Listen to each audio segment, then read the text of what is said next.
Hey, what's up out there, Snarfomaniacs? Hey, Snarfomania. Let's try to make that happen. Yeah. We met the Animaniac himself. Yes, we did, Mr. Rob Paulson. We have a video of him singing to us. Yeah. And if you look closely in the video, I'm going to give you a little tidbit of information. If you look closely in the video at my face, I am mouthing all of the words he's saying, and it's the most awkward thing I've ever watched. Yeah. Because I was so enamored with this man as I stood next to him. It was pretty cool. And when he was singing a song to us, I wrote a whole thing about this. I don't know if you know that, Chris. I did. It's on our blog at snarfcomics.com. Yeah, and I was I fell in love with a man at that moment, which is weird for me. I just felt bad for him because it looked painful. He'd been singing and talking so much. He was sucking on throat lozenges and just speaking looked painful. Yeah, he did it though. Yeah, he definitely did it. Good job. And his what was the lady? The lady that was with him is Chelsea, I think. I don't like Chelsea saying Handler. those words. Handler. It is awkward, isn't it? Yeah, she handles him. She handles him. Rob, his Paulson. She's I don't know if he's gonna do it because he's got some throat issues, and when he goes back to work on Monday to do, his producers will be mad. Yeah, so she's I don't expect him to do it. I was okay, we didn't expect him to do it, and he's yeah, I'll do that. Yeah, of course. We're hey, Robbie boy, perform. Yeah. Yo, Rob man. And he did. Yes, he did. He did perform valiantly. But anyway, in the video, you can see me mouthing the words as he's singing it, and every time I've ever watched childlike wonder. That's what's in my face at that moment. Yeah, it really is. It's amazing. Yeah. But anyway, Snarfomaniacs. Snarfomaniacs. Thanks for copyright Jerry and Chris. Snarfcomics.com. Yeah. Just copyright everything we say. Yeah, everything we say is copyrighted. So we today. We had a little bit of I had a little bit of a wardrobe malfunction? Twice, but nobody got it on camera. I had a little bit of a, not an altercation, but an interaction with a friend on Facebook that we invited here to the podcast. To settle a score, if you will. Settle a little bit of a score. And to put forth the terms of a bet. Yes, a wager, if you will. And the wager would be the White Sox having a better record than the Cubs, or the Cubs having a better record than the White Sox this year. And in true baseball type fashion, he balked. He did. He did balk. That's a word that doesn't get used enough. No. What a weird. How do you think that word came to be in the pantheon of baseball? In the pantheon of baseball, I have no idea. I mean, how did any word come to be in the English? Was it a chicken noise before it was a word? Was it used as the word for a chicken noise? Yeah, because what you mean? Balk is a chicken word, balk, balk, balk, no, balk, balk. I get it, but I'm saying, or is that the Cadbury bunny? Right, which is based off a chicken. Oh, man. So that word used as a chicken noise before it was used as a baseball term? Listen, it actually means to hesitate or be unwilling to accept an idea or undertaking. And that's what they're doing, which is when they what pitch. I just said in that context. Yes. And in baseball, obviously, we know what it means for baseball. So, but do the listeners? Oh, it is an illegal motion made by a pitcher that may deceive a base runner. Right. You look like you're going to throw the ball to the plate, but then you spin and throw it to first base. Yeah, you have keeping to do your that. foot on the mound. Yeah. It's also a roughly squared timber beam. A balk? Yeah. Balk? Anyway. Ball. Is it B-A-U-L-K? It's B-A-L-K. B-A-L-K. So not only did he balk in the true sense of the word, he also balk. Yes. So he chickened out of being on the podcast. So I agreed to the wager originally, but then I had to backstep a little bit because my partner in crime here, Chris. Well, first of all, I'll admit I wasn't up to date on the thread by the point I... Why? You could have read all of it. Can you not read? I just didn't see... It was maybe 6 posts. Yeah. Maybe 6 comments. But that's a lot to read. What what a privileged person. No, you can't take time to read like 6-word sentences Yeah. out of your super busy, important day. Yeah. You can't read these little sentences No, I read your that talk summary. directly about your company. I read your summary, Yes. but with no context. Because when I looked at it on my phone, it just came up with the last comment.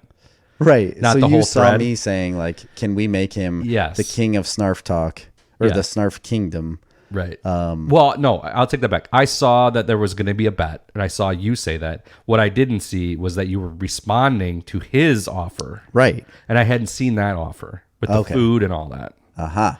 Okay, so I wasn't keenly aware of that. So I kind of have to reevaluate my position on So, this. yeah, if I could, I don't have it in front of me. Let's summarize this. So I don't have it in front of me, but the summary of this is that I do. I'm going I can't have it in to, front of me. the wager was that, again, like the White Sox would have a better record than the Cubs, or the Cubs have a better record than the White Sox.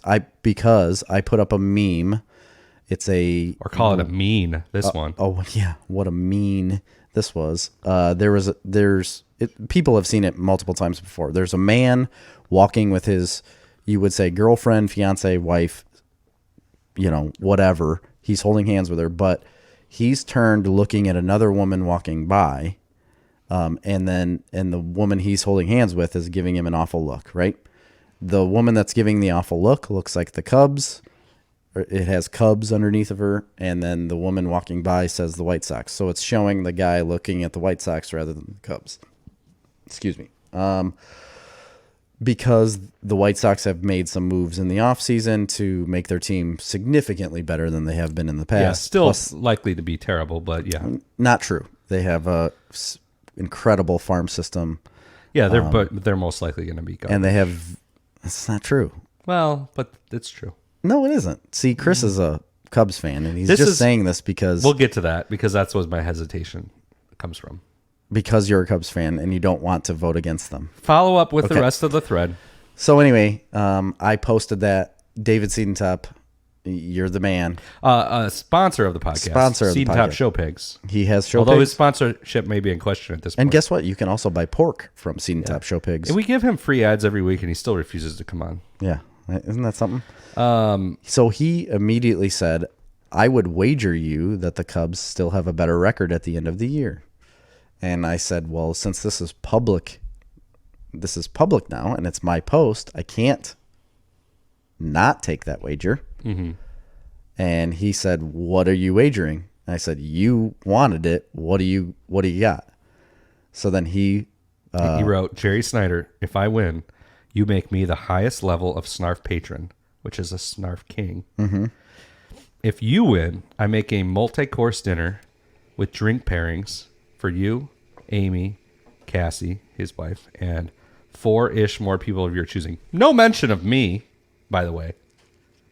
None. Well, because it was directly involved with him and I. Yes, but I mean, I'm a part of the Snarf Talk team here. I mean, but I guess you could be. I could be if you're nice enough to invite me. I was gonna say if you're nice enough that week, I would invite you. Yeah, but I have to grace him with a half of a Snarf kingdom. That's true. I guess this is where my issue comes. So we'll get to that. Okay, all right. And 4-ish more people of your choosing. Menu will include riffs on white chili, pickled green beans, and duck salad. So now here's the issue. Okay, wait. He says that he puts that in there because I've always loved his mother's white chili. Okay, I hate chili, by the way. Well, white chili all is different. Colors of chili. Yeah, well, that's good. I'm an equal opportunity chili hater. Okay. Well, white chili's phenomenal, and you're ridiculous for not liking it. It's the best thing ever. I used to eat it all the time at their house. Maybe I've never had white chili, so I don't know. So that's why he put that in there. Pickled green beans, his mom also made, and I used to eat it by like the jarfuls. And when I was deployed, she sent like a bunch of jars of pickled green beans over I like to me. Pickled things. I love pickled eggs. Man, I don't like pickles. But what? I mean, I don't mind pickles, but they're not my favorite. But I like things that are pickled. Yeah, typically. Well, pickled green beans are the jam, man. I've never had a pickled green bean, but I've had like pickled eggs. I've had if you like a pickled asparagus. If you like a pickled egg, how can you not like the crunchy snap? I'm sure I would. I've just never had it. Okay, well, I'll give you. I think I still have some. The pickled tangy green beans. zip of a pickled green bean. Yes. with Yeah. a snap. It does have a Is snap it a to snap it. pea or is it a green bean? It's a green bean. Big, long green beans. Yeah. Anyway, so that, and then the duck salad is because I love duck. Duck is my favorite food. It's so good. This is what turned my head a little bit. Okay. Is that true? So we both love duck. Oh, yeah. I didn't know that about you. Oh, I love it. Well, I love it. It's my favorite food. It's my favorite meat. Here's I a should quick say. story about duck. This is a little sidebar conversation we're going to have real quick because it's our podcast, so we could do that. The only time Amy ever had duck in our home, I got some duck breasts from a guy that I used to work with at the Dresden Lock and Dam. He gave me 8 duck breasts. I had eaten 6 of these prior to this night. There was 2 left. I cooked them, and Amy's like, I want to try one. I said, okay, I'll cut one up. We'll make one for you, and I'll have the other one. I give her one. I'm eating the other one. I'm basically already done with my small little duck breast. She starts eating the other one. The very first bite she ever took of a duck breast had a piece of shot in it. And she takes one bite, crunches on it, hurts her tooth, and she spits it out. She's like, what the heck? Like, oh, that's terrible. And she was like in a bunch of pain. And she's like, I'm not eating this. Like, I can't eat this.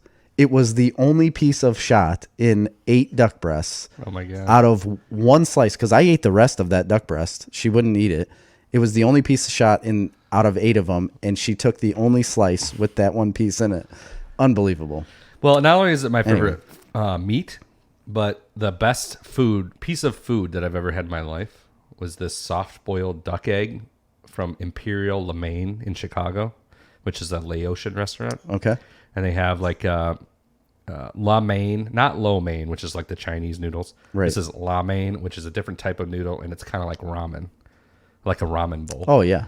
But they had this soft-boiled duck egg that was like in it, but like the yolk was like the perfect, like almost gelatinous enough to not be runny. That's all I cook. That's the only way I I soft boil eggs every time, like regular But eggs. whatever it was, and even Marley had the other half of it because there was 2 of them, and we both thought it was the best food item of food that I've ever eaten in my entire life. Was it a marinated duck egg? I don't know, because they do that a lot with ramen. They'll make a ramen egg. It could be, and they'll like almost brine or marinate an egg, and they do that they just will soft boil an egg, and then they put it into marinade for like days for it to soak up all that flavor, and then they put it into the ramen. So I'm assuming it's the same situation there. Now, we recently went back to that restaurant, and we ordered the same dish, which still said on the menu that there was a duck egg in it. You didn't get it? No duck egg. Really? Yeah. But I do still highly recommend this restaurant, Imperial Lemaine. It's in River North in downtown Chicago. Okay. Great place. So, wager. Anyway, duck salad. That's what turned my head a little. And then, Jerry, whatever. Then it went back and forth from there. Yeah, it went a little bit back and forth, and then Marley commented if the multi-course dinner happened every month, which I think it should if it's coming with a $100 membership. Well, and here was, the offer I was going to propose is that for this wager, maybe we only do that because it's a $100 membership. So if you look on our Patreon, that includes a bunch of stuff, a lot of stuff. Yeah, that we will pay for, and we will pay for this. This is what my question was. Is this in name only? I think this will be a 1 or 2 month wager. Let's say we do it. We give him these things for a month or two. If we do it for 1 month, he gives us 1 meal. If we do it for 2 months, he does it for 2 meals. Is that fair? I think that the dinner might cost significantly more than the $100 sponsorship. Depending on what, maybe. In just ingredients and time. Okay. So if he gives us 1 meal, do we do 2 months? That seems fair, or at least maybe quarterly. So let's just do it that way. Like one meal, he gets 2 months worth of. Or we just give him a Snarf Kingdom in name only. But I mean, he really gets nothing monetarily. From that. He gets pride. Of being a Snarf King, which he is only worried about. Yeah, the only that's thing all he's he cares about. He doesn't want all the other stuff that comes with it. He wants none of it. Okay, well, we'll have to figure this out. No, I mean, I think we need to figure it out right now. I'm down This is for the where wager. No, I don't think it should. Here's be my just only in pride. here's my only issue with this wager. I'm a Cubs fan. I know you are, but I made the wager. Yes. Or no, I mean I didn't. So it doesn't matter if you're on David's side of it. Like you could still say I want the Cubs to win. That's fine. But he's getting patronage then. Well, okay. So if I win, I lose. Not really. You still get the satisfaction of beating me and something. Okay, so you're always trying to one up me. Is the Snarf Kingdom title? Is Yes, that true? yes. Does it come with all the perks of being a Snarf King? I think it should because he really is going should. to physically purchase things Yeah. and do a job, which is much harder than us just picking things off Amazon and sending him some more stickers.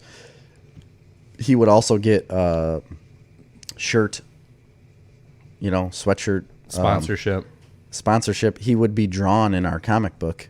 Yeah. He would be. He would not only have his own thank you on the comic book, And he's going to get his page, name in the credits. He would be drawn as a character in the comic Yeah, book. you would be physically This drawn. is a big deal. Oh, yeah. He would be physically drawn on a page of our comic book. He'd have to be. Holy because cow. we're saying that's what we're gonna do. That's the wager. Okay. And I think he read. I mean, I would assume he read what the tiers are Okay. in order to wager that. So you think he was definitely wagering for he wants the full experience? I think the only thing he wants is his face physically drawn in a comic book page, so that he can tote it around Dwight Gardner, Pontiac, go to Kelly Sauter Rue Piper, and show those people like, hey, I'm in a comic book and look at my face. I think that's what he wants to do. Okay, so I think 2 months equals one multi-course gourmet meal. Yes, I agree. Okay. I mean, I don't think he's actually going out and spending $200 on food for one meal. I don't. Wait, but see again, like But I I have think- to I agree think with that's him. fair. Like I agree with David. I think the Cubs will have a better record at the end of the season. Well, that's fine if you agree, but we are the ones that own the company together. I understand that, but maybe the whole Snarf Kingdom, maybe it should all come out of your end. That's fine. I mean, really, it should. You're right. No, I don't care. Let's do it. But my end is also your end. Or let's do it this way. I'm acceptable of this agreement and this bet, but does he have to come on air to accept? Yes, Yes, he does. absolutely, he does. Yes, he does. So we offered it up to him today. And we'll send him the details Mm-hmm. to tomorrow, and he can accept. We'll do it publicly on our Facebook page. It's facebook.com/snarfcomics. There's, you guys will see the thread. We're going to offer him up, Yeah. the whole arrangement. Yeah. So we're gonna do that. All of this will have to be delayed for him a week. Are we requiring so many meals? No. It'd just be the one. But Because- if he wants to continue his Snarf Kingdom, So yeah, if he wants to continue the Snarf Kingdom, he's gonna get 2 months. So he will get 2 months of our Snarf Kingdom, and whatever that entails, and then he has to cook us one meal plus the 4 extra people that I pick to come. If he wants to continue that, he will do another meal with me, him, Cassie, and the 4 other people I pick. okay. I mean, that was the original wager. And I think 2 months of that is fair because it's a $200 value, Right. of what he's doing. Yeah, so we're giving him $200 to play with for food and Yeah. which is plenty, I think. I mean, I don't know how much I guess I don't know dinners either. are expensive. I guess but we could yeah. tell him to stick within a $200 value There because you that's go. what we're giving him. Yeah. So stick with $200. You don't need to go buy a $200 prime rib and try to make that with everything else. I mean, But I he's hope gonna he's have not a- because if he's doing a gourmet meal, He- then he's oh, got to he go will. buy the meat and he's got to season it himself and brine it himself. Oh, he does. Okay, well that doesn't. You've cost never been $200. to a David Seaton type That meal. doesn't cost $200. No, I know. It costs $200 to go buy the pre-prime rib at Sam's that's already seasoned. Right, I understand, but he's very involved when it comes to food.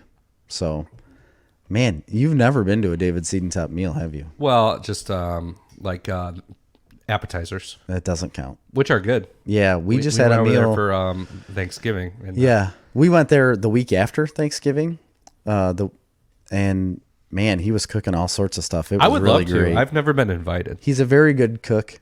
I've told him that maybe once before, but normally I just argue about why I'm better. I'm not. I'm not better. I'm saying that publicly right now. I'm not a better cook or chef, or I don't have the ideas that he does. He knows how to put things together much better than I do. But it's fun. It's fun to do it at his house. It's a really good time. And you'll be invited, I think, depending on the week. No, I will be invited.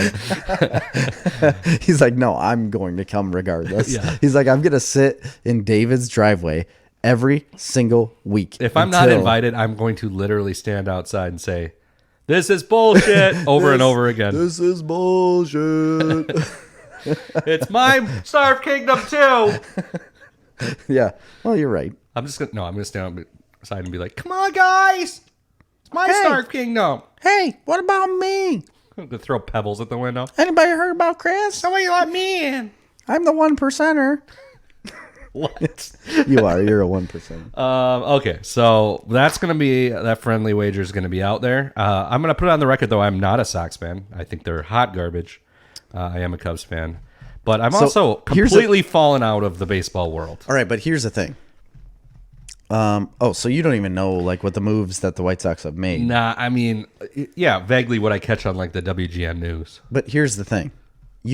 You can still be a Cubs fan and acknowledge the fact that the White Sox have been I do. making I good, am one of those good people. moves. Like, I don't think you are. I think you're am. diehard Cubs and you're going to bash everything I say about the White Sox regardless of what they do. Because The you've only already done reason that I tonight. bash the White Sox is because it bothers you.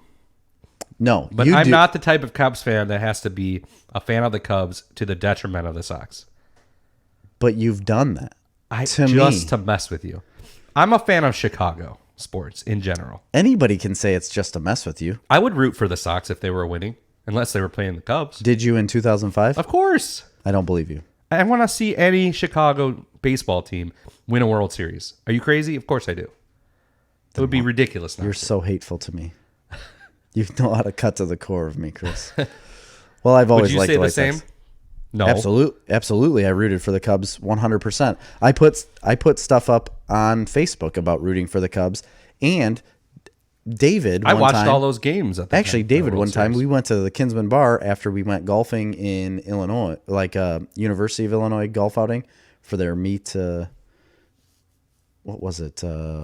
Meat judging, livestock judging. The livestock judging. Important details. Yeah, livestock judging has like a golf outing every year, and we've went multiple times. Anyway, we went to Kinsman after that, and it was close. It was after the year that they had already, or close to the year that, I don't know what year it was. Oh my gosh, Jerry. Yeah, it does I'm not matter. So we were in Kinsman, and they were all singing "Go Cubs Go," and I was singing it, and David thought it was the most ridiculous thing in the world because I was singing "Go Cubs Go." It was for his cousin's birthday, and he like looked at me like, "Why would you ever do that? Why would you sing Go Cubs Go?" I was like, "Everybody's singing Go Cubs Go. What does it matter?" He's like, "Well, you're a White Sox fan." Yep. So what? The whole bar's singing Go Cubs Go. I'm not going to sit in the corner with my arms crossed. Be like, no. Yeah, exactly. That's I how. like the Cubs. Right. No. So I can root for both of them, or either of them, just not against each other. I would always root for the Cubs, of course. right, I understand that. I like the Sox better than the Cardinals. Oh, I hate the Cardinals. My dad's a Cardinals fan. I'm so sorry for him. He always has been. My brother-in-law's a Cardinals fan. Both of them. Two of them. Oh, I know. That's why. Hardcore. That's why my dad and Greg have always got along. Yeah. Ugh. Both Cardinals fans, because he's from Southern I Illinois. do like their stadium, though. It's really nice. It's really nice. It's really nice. When we went to St. I've Louis, gone there probably. I've gone probably to that stadium. I don't know. And I was going to say as much as Wrigley, but that's not even close to true. I've probably gone there probably 5 times, though. Honestly, I've never went to a game there. I went to St. Louis this last summer, and we stayed at the hotel right across from the ballpark. Oh, the rich people hotel. Was there a rooftop bar? There was. Yes, there was. I've stayed in that hotel, too. It's really nice. It's really nice. It's great. That rooftop bar is a lot of fun. We went up there and you could see like the whole area from there. But obviously, we had children, and they're not allowed in bars. So that's what they told me when we tried to get in. And they told Amy, like, that guy that's with you cannot come in. He's a child. Yeah. It's like, oh, darn it. But oh man, yeah. Oh, come on, guys, let me in. Shucks, come on, mom. Anyway, we walked over to Busch Stadium and went into the like ballpark village. It's awesome. That whole place is awesome. You could see right into the whole field from the street. Weren't you there the same time as Patreon subscriber David Timmons? I was. And I'm going to be in Disney World in a month at the same time as Patreon subscriber David Timmons. Really? Yeah. Oh, I didn't know Isn't they that were really going weird? at the same time. My cousin's going too. I mean, Alyssa. we only overlap by a day. They're going a week before, but My cousin Alyssa, you know Alyssa, Yeah. right? They're leaving the 22nd. Oh, we'll be there the same time as them, too. Right. I told them that today. And my friend CJ Parker is going to be there the same week as well. Holy crap. So many people going. Can I come in your luggage? Yeah, sure. All right, cool. We have a 4-bedroom house we rented, so No kidding? Yeah. Are you flying this time? yeah. Good choice. Don't drive. You have. Bad choice. Yeah. Flying, so much easier. We thought it would be harder because you got to bring 3 car seats, Right. and 2 strollers. But they're pretty good It's with so easy. Yeah, You they're just pretty check good the with car it. seats, you never see them again. And the strollers you get to keep while you're in the airport. You just bring them up all the way to the plane, Yeah. and then you just leave them there. You just fold them up and set them there. And then when you get off the plane, they're sitting there You're right there. It's super easy. right outside the plane. So the only hard part is getting from the baggage claim to your rental car with all your luggage, 3 car seats, and Ugh. yeah, that's That's brutal. rough. And 3 kids. Right. Well, you just got to make Cash start carrying 2 car seats. Well, I mean, I have hired people that That's your 1%er. follow me around and carry my bags. Yeah. All right, we got to get moving on this. We got some what we're watching to do, but the big thing tonight is we're going to do a quick review of The Witcher because we've talked about it for several podcasts. Yes. But I finished it, so we're going to talk about The Witcher. And in the vein of The Witcher, and I don't know if you have any news first, but we'll cover that. Just one thing I want to talk about. After that, we're going to do our top 10 fantasy movies. Fantasy. Because of The Witcher, it's got us reinvigorated. It's got me reinvigorated for the fantasy genre. I've always been in love. I love it, but with the fantasy sometimes genre. it's not. They don't come out as often. Fantasy type movies. I mean, recently, what can you say that Nothing. has come I mean, out not that is much. fantasy? I mean, the only ones that really come out on a normal basis are like Arthurian movies. Yeah. And so Chris's stipulation for fantasy was swords. Well, swords and sorcery. No, you didn't say that. I've said swords and sorcery about 1,000,000 times. So You yes. said swords. They have to have swords. Everything has to have swords. And then 10 minutes later, you're like, I got one without swords in it. We'll talk about it when we get to it. Okay. Okay. So we're gonna do our top 10 fantasy movies. I know obviously Witcher's a TV show. We're not doing TV shows. We're doing we're not. movies only. So we're not throwing in Witcher. Maybe in the future we'll do TV. There are a lot of great fantasy TV Absolutely. shows. So I think that'll maybe be even more than movies, in my opinion. probably. So we'll definitely do that in the future. But this time it's fantasy movies. Okay. So where are we doing? Where are we going first? You got So some news? yeah, Let's the do only it. real news that I wanted to bring up is that I posted a thing to you actually about Christian Bale is reportedly Yes. in talks to be in Thor: Love and Thunder, Yeah. the 4th Thor movie. And I scanned that briefly, and I didn't really see where they had confirmed anything. No, they haven't. They haven't confirmed anything. So a lot of the viewers or like fans have said that they wanted him to be Beta Ray Bill He kind of looks like Beta Ray Bill. because I mean Beta Ray Bill's a horse. Yeah, he kind of looks like it, of course. Okay, all right. When they had the 2 pictures of them next to each other. Yeah, I know. They look similar. They did look similar. So you've brought it up that you want Beta I Ray do. Bill to be in I'm this. the biggest champion of Beta Ray Bill. No, and so that's why I tagged you in. He's a great character. And yeah, he's great, and he's like a companion to Thor. But the other reports of him talking to them was being Mephisto. Is that how you say it? Mephisto, yeah. Mephisto? So he's like an evil guy. He looks Like like a the villain. devil, basically. But he's been in Spider-Man. He's been in Fantastic Four. He has been in Thor movies. There are reports that is the big bad that they are going to be battling. So He's been in these Thor are movies. No. Comics. Yes, okay. That character, Mephisto, has been in those comics. Right. Not any movies. You He's said never Thor been in movies. That's why I was. Oh, comics, I meant. Well, I didn't know if he was supposed to be that Ragnarok dude, the big devil Ragnarok dude. What do you mean, big devil Ragnarok dude? The guy from Thor Ragnarok, the big devil guy. That's not Mephisto, right? No, it isn't. I don't think so. No, it's not. I know it isn't. I'm just because Mephisto doesn't look like that. Anyway, so that's the reports. This is way out. Well, in the we know future. Beta Ray Bill's in canon because in Thor Ragnarok his sculpture is on in the arena on the planet. Right. And he uses Stormbreaker, which is Beta Ray Bill's hammer. Yeah. So there's definitely no reason why there shouldn't be Beta Ray Bill. And the main point of the article was, can you believe Beta Ray Bill is trending on Twitter? Yeah. And it is kind of amazing. Nobody knows about that unless you're like, have read the comics, or I think there was one animated movie, maybe. Or was it a TV show series? I'm not sure. It was either like the Avengers cartoon series, or it was like a Thor animated movie that there was Beta Ray Bill in. Okay. And he was good in that. So, I'm totally in for that. It would be really cool to see, but I don't know how it would play with the movie because the Love and Thunder thing, like he's going to be giving it up to, what's her name? I can't think of it. Natalie Portman. Yeah, but I mean in the Jane Foster. Jane Foster. So she's going to be Thor. Yeah, but maybe what they're seeding here is there's lots of Thors, and there is in the comics. Yeah. There's a frog Thor. I guess I didn't know that one. A frog that becomes Thor. There's tons of Thors. Hello, my baby. Hello, my darling. Just like that. Yeah. Hello, my ragtop girl. And that's Thor. Yeah. Yeah. The frog Thor storyline is amazing. Really? Yeah. Read it. You've read this? Yes. And you've never told me about it? Yeah. I mean, it isn't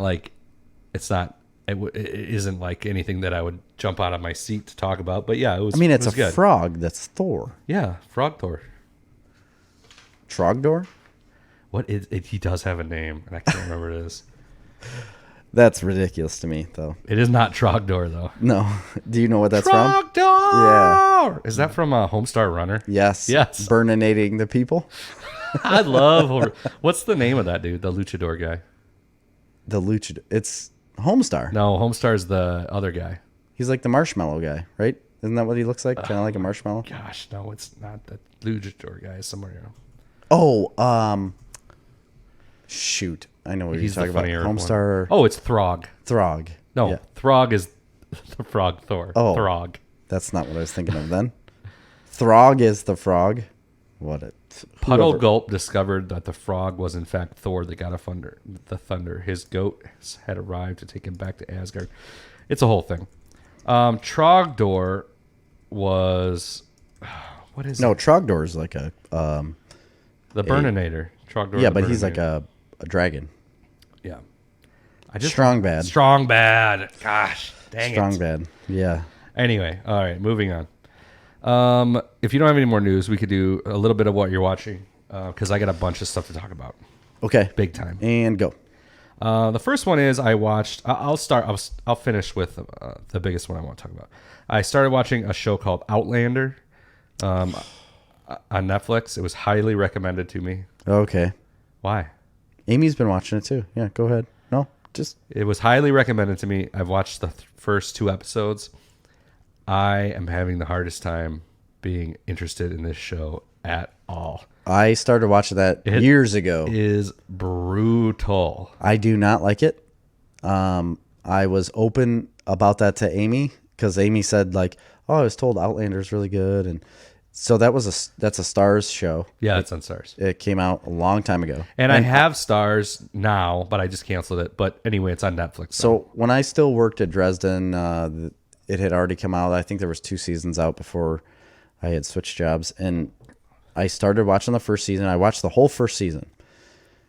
I got through the first season. That's the only thing I got through. And I didn't like it at all. What I don't like when the main characters like cheat on each other. I don't like it. Yeah, it bugs the crap out of me. Annoying. I don't like watching that. I don't think that's like intriguing for a character. I think it's like terrible character, actually. It just bugs the crap out of me. And she was so willing to like give up her home life in her normal world for this fantasy world that she was in. I was like, how can, and your husband is in that world. Her husband's he's terrible. Yeah, no, I get that. Like, he's a terrible person. But if you were to wake up one day in another world and Marley walked in front of you with a different persona, you know, or a different character, could you just immediately hate her? You know what I mean? Or like immediately give up what you've already done? To be fair, he tries to rape her immediately. I don't remember that. This was years ago that I watched it, but I don't know. It was very off-putting to me, and I didn't enjoy it at all. I don't really care for it. It's very soap opera. It was super slow. It's very slow. I thought. Very slow. But I might give it another episode, but there's a lot of stuff to watch. So I watched the whole first season, and I don't know. I just didn't care for it. If you like it, that's great. Like a lot of people do. It was highly recommended to me. It is highly recommended by a listener. So I'm sorry to disappoint. It might be one of those situations where, like, I love Peaky Blinders, but you don't care for it, and I haven't. There really are tried other people. There are other people that it just takes a little bit to get into it, right? Yeah. And there are certain seasons that are lesser than others. There's like seasons that are stronger, obviously, and you have to get through the first two really to get to the really strong seasons. Like season 4 is the strongest season that they've ever had, and it's amazing. But how do you tell somebody like, well, you got to watch 3 full seasons before you get to season 4 where it's the strongest? Right. You know, the rest of it's really good. And season 4 is the strongest because you've watched seasons 1 through 3. Exactly. And the only good part about that is that there's only 6 to 8 episodes each season. Yeah. Okay. So, but Outlander, yeah, it's always been on the outside for me. The second thing I watched that was also mentioned to us by a listener, one that might be involved in a Cubs Sox bet, was the Golden Globes. Holy smokes. I forgot about this. One of the biggest nights in Hollywood, folks. Normally, doesn't really ring a bell to me. Well, I'm not a huge award show watcher, to be honest. I've never been a huge fan. I do watch the Oscars, typically. I do, too. I enjoy the Oscars for the most part. I usually, like, the Golden Globes, I'll just, like, scan forward to see who won the award.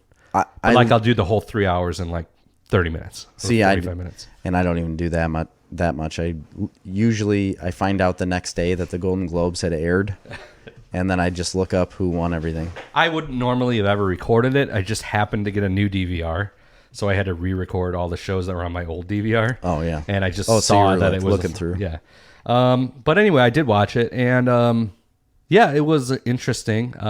There were some things that I really liked. I thought Ricky Gervais was great. His monologue literally had me laughing out loud. Yes. Literally laughing out loud. But that's it for him, basically, throughout the rest of the thing. He's got occasional jokes here and there, but none of the jokes, like, during really hit that hard. But the monologue was great. I thought it was really funny. I thought it was hilarious watching celebrities squirm. It's been a little bit of a hot-button issue in the Hollywood world. Yes, it definitely has been. I think it's been a little bit overplayed because it wasn't that hard-hitting of a monologue. I agree. It really wasn't. Well, except for the whole Epstein part. Well, but come on, that's a really funny joke. I thought it was hilarious and timely and, like, honestly, like, true. Who's not laughing at that joke? Those people in that room.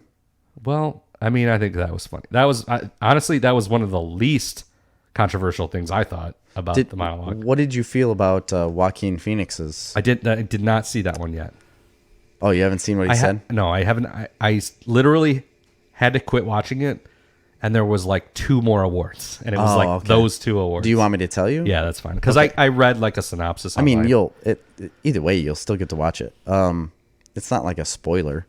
He had just brought up the fact that because he's a huge animal rights activist. Yeah, of course they all are. And then so is Ricky Gervais. Yeah, huge. And then he also started talking about like global warming and things like that. But he had just said, all he pointed out was, he's like, listen, guys, he's like, we don't all need to take a private jet to Palm Springs for an award show when you're going to argue about global warming and using too many fossil fuels. But yet you rode in a private jet here. He's like, we don't need to do that. He's like, none of us need to do that. But and he probably did it. well, I don't know if he did or not, but You he think was most just of those people are riding in private jets? I don't think so. back and forth to, I mean, some of them are. I mean, From LA maybe. Yeah. yeah, that's what I mean. Back and forth in LA. Yeah, they're doing that. Yeah, probably. And Probably some helicopters too. yeah. It's not that But far. he had just brought that up, and I thought, I mean, they had a calling meatless people out. meatless meal because They of did. because they said because of global warming. Right. And there was a really funny a guy that was calling that out. That agriculture is actually not a huge contributor to global warming. It's kind of a myth. Yeah. But anyway, I don't want to get into politics. I think it's funny that he made fun of that. The best part I thought was he said, just accept your award, leave the politics. Nobody wants to Ricky hear Gervais, it. yes. Yeah, and then like the next award that somebody won, they get on a stump about the politics. And I'm just like, oh my God. Like the Michelle Williams did one about abortion. Big time. Patricia Arquette did something about something. I don't know. Anyway, it was also funny. Just about voting. She was talking about you need to vote. Yeah, but there was an anti-Trump thing. That's why she was saying that. Yeah, no, I understand. But then there was also like a lot about, David mentioned, and he's right. Like, it's amazing how like they're so bad of public speakers. Yeah. Which a lot of them aren't public speakers. That's a separate skill. It is a separate skill, and you're being given a script to memorize and to recite. They're not even given a script. They're reading it off a teleprompter. Well, I mean, in TV shows, I guess. Yeah, Right. right. Oh, yeah. But movies, they're not. Right. I'm just saying on that award show is a teleprompter. So Oh, yeah. the other one that was... So that's just reading aloud. Yeah. The other one that caught a lot of guff was Tim Allen, which was dumb. He had a couple dumb dad jokes. Was he there? Yeah, he presented an award. I never watched the awards. I just saw the main talking points. But what was really good was... what was he catching flack for dad jokes? Isn't he kind of a Republican? Everybody says that, but no. Oh. Just because he kind of plays one on TV. Right. I don't think he really is, though. It doesn't matter. What was good is Kate McKinnon, Saturday, whom I don't really like at all. I kind of can't stand her. To be honest. But she gave up. She went up and gave the speech for the Shirley MacLaine. Shirley Temple. No, some award, Lifetime Achievement Award. Okay. That Ellen Twain? DeGeneres was the recipient of. Oh. All right. So she gave a speech about Ellen DeGeneres. Okay. And I was laughing out loud. It was super funny. Really? And it was very emotional and Wow. very touching, really. And so they went in from her speech, was unbelievable, really worth watching. And then they go into like Ellen's career. I have always been a huge fan of Ellen. Huge fan of Ellen. But then they go into like clips of her career. Yeah. It was really incredible. The whole thing was really weirdly emotional. And then Ellen came up and gave a speech, which was hilarious. Really? Which was super funny. That doesn't surprise me, but super funny and very, very, it was very good. The whole thing. Honestly, Kate McKinnon has this great bit where she says, something about, and I'm going to butcher it. Okay. But it's 1995 and you're a teenager in your mom's basement, standing in front of a mirror, lifting weights, watching Ellen DeGeneres on TV. You look in the mirror and you ask yourself, am I gay?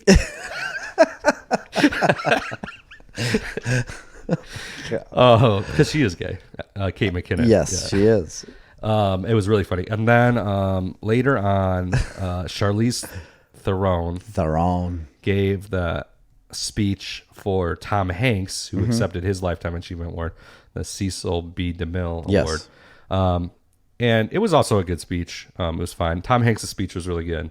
Both of those were good. I'm saying a lot. There was a lot of really good things about the show. Wow. You're really butchering this. There was another speech in general that I can't remember now, and I'll think of it. But anyway, it was interesting. Okay. I hadn't watched any of that, but I knew Tom Hanks got super emotional about his family. Yeah. I know during his award, and yeah, he was crying a couple times. then like the very next day I saw a post on Reddit that a guy's family went to LA and they were getting one of those tours, like a guided tour, and they pull up to a stoplight and then a car pulls up next to him and it was Tom Hanks. He rolls down the window and he said, "You guys see any movie stars yet today?" Or and it was just funny. They had posted a picture of him, you know, and told that story. I thought that was really neat. The day after the Golden Globes had happened. Right. Just neat to see those people. I think Tom Hanks has to be like a wonderful human being. I really do. I do think that probably too, but I've also heard Colin Hanks on The Nerdist, and it's really weird because what's he that be was like, his my first, dad's such a douche. That was his first wife, I think, was Colin Hanks's mom, and then he got remarried and he had more kids with another wife. Okay. So they had like a really weird relationship, and I caught a vibe from that they didn't have a very good relationship. Really? Yeah. Or that he wasn't a very good father, but I'm not sure. Really? And you gathered that all from one podcast? Well, I mean, it was like an hour and a half interview. And Colin Hanks looks a lot like Tom Hanks. They look like exactly the same. Yeah, they I look love a Colin lot Hanks. alike. He's one of my favorite actors, to be honest. What's he been in lately? He's in a movie. Well, he was in that comedy with like the families that all the siblings live across the street from each other. Oh. I don't know what that is. I used to watch it. It was just on, and it was a really good show. It was like every episode was like 4 mini episodes that each were completely different. Oh, really? Yeah. And it was on primetime TV? Like it's still on, I think. I'm pretty sure it's still on. I don't know much about Colin Hanks' stuff. The only thing I remember Colin Hanks from is Orange County. I love that movie. It's like still probably one of my favorite movies. Yeah. I don't know why. I just love that movie. And I told her, "You better not. You better not." That's another Jack Black classic. I never went to college, and look at me. I'm badass. That's a great line. I quote that often, actually, because I didn't go to college, and I am badass. You're welcome. I don't know. I can't Go find ahead. it now. Oh, the show that he's on is called Suburbia. Life in Pieces. I knew it. Yeah. Life he's in in a ton of Pieces. stuff like this year. Okay. Well, I don't know that show. He was in Jumanji. Oh, yeah, he was in Jumanji. Jack Black? No, Colin Hanks is in Jumanji. 2? Both of them. I forgot that. I don't remember him in the first one. Is he a teacher? No. He was the guy that was stuck in the game for like ever. Gosh, I don't remember it. And so he's an adult now. Like, never mind. Yeah, it doesn't matter. I'll watch it again. I've watched that movie so many times too. Gosh, I don't remember him. Okay, the last one I saw was I was excited from the Golden Globes. Of course. From Quentin Tarantino's acceptance of his best screenwriting Golden Globe to watch Once Upon a Time in Hollywood. Oh, you saw it. And Marley was excited to watch it. She really wanted to watch it. So we rented it and we watched it. Here it comes. What a movie that is. Yeah, it is. Do you remember my review of it? You didn't review it, I don't think. Well, I talked about it a little bit. You liked it a lot. So I had said the end of the movie redeems the rest of it. I don't know about that. I think. Man, it is a long... It's a long trot. Rambling, slow movie.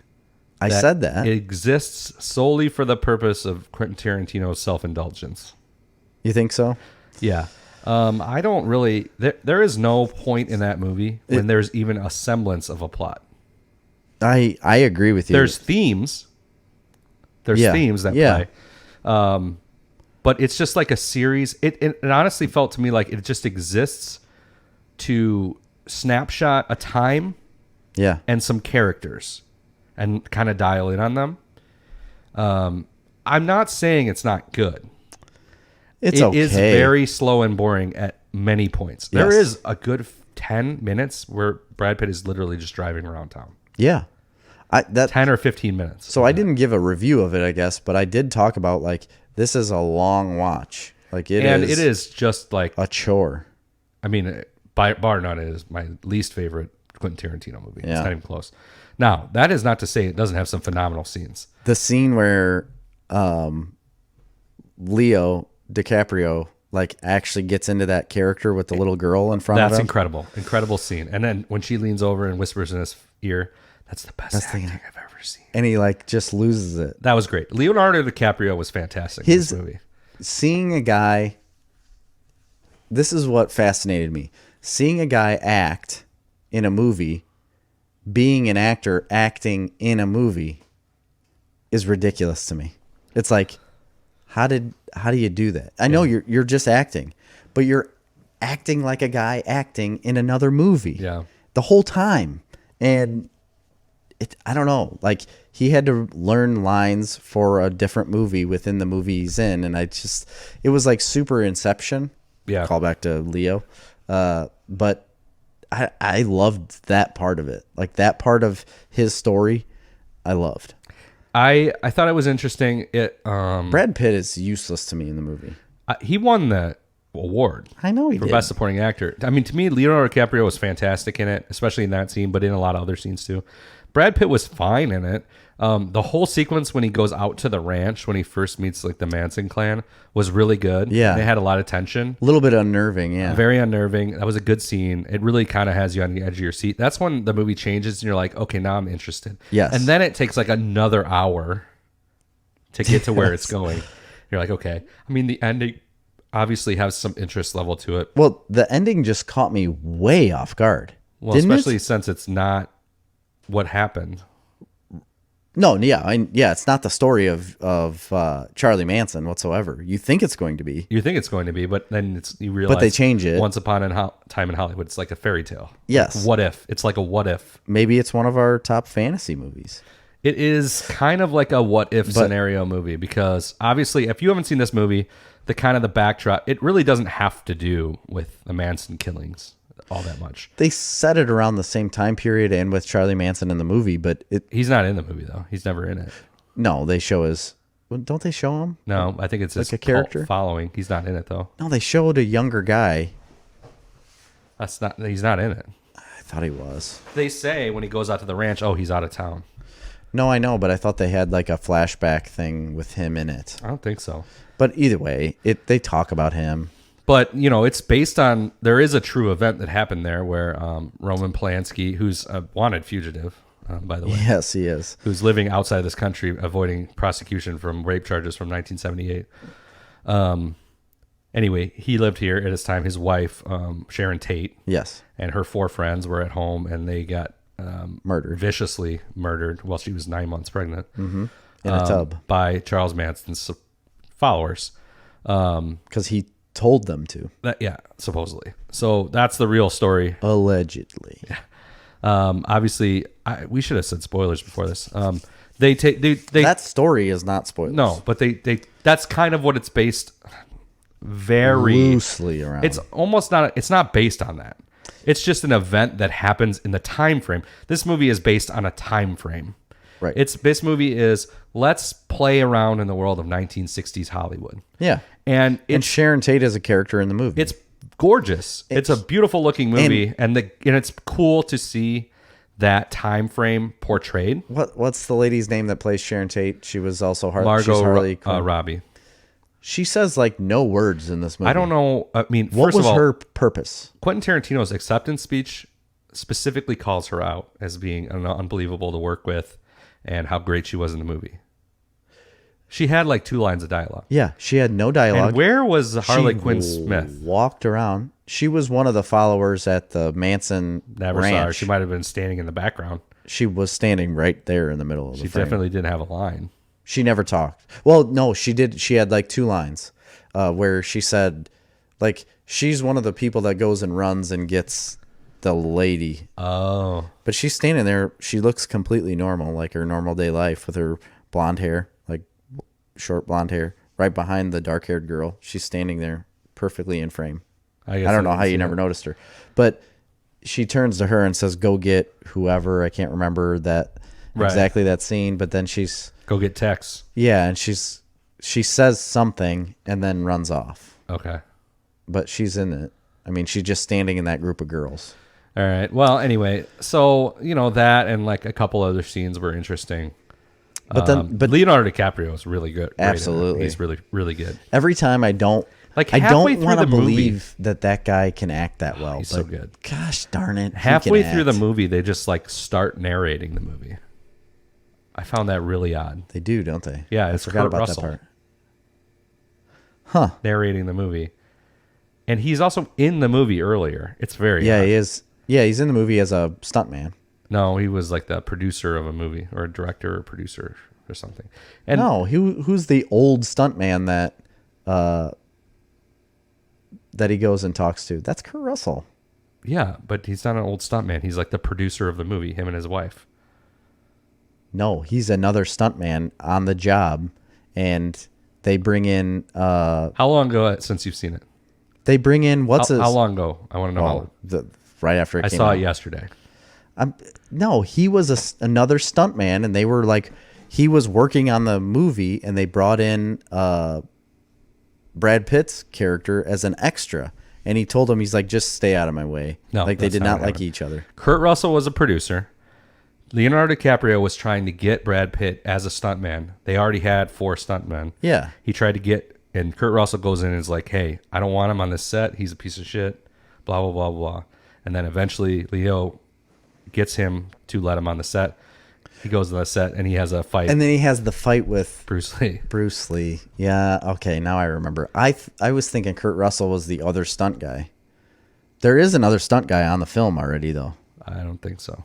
That's Wasn't what they there? show. No. Anyway, it was an interesting movie. I can't say that I recommend it. I don't. If really you're a remember. hardcore Tarantino fan, I mean, if you want to be a completist, then you can see it. Right. But to me, it's not really reminiscent of Tarantino work. The only thing that really feels specifically Tarantino-esque about it is the very end, Yeah. because the brutal fighting. Which again, like, threw me way off. Like, I mean, it was cool. It was the best part of the movie.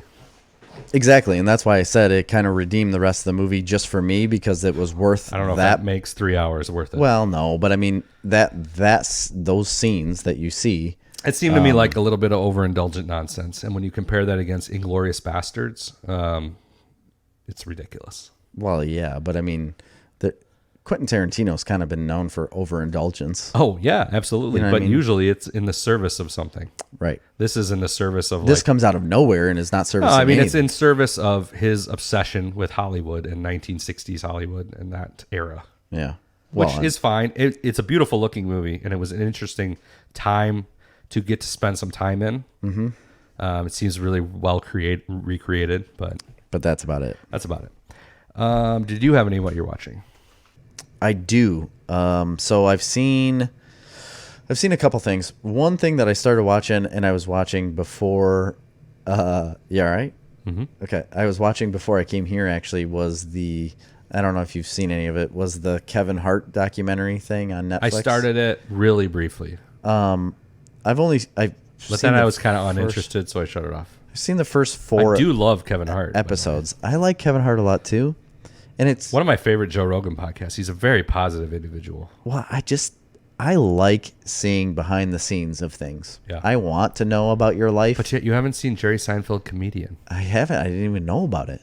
Yeah. I need to watch that. Is it on Netflix? I don't know. Oh, well, it's very interesting, and it's a story. Basically, they've set it up as a story about his life and his career, but it's leading up to him getting the hosting job for the Oscars and then turning it down. And because of Well, he didn't turn it down. I mean, it was a huge controversy. He was basically fired. they didn't fire him, though. He technically gave it up and said, I'm not doing it.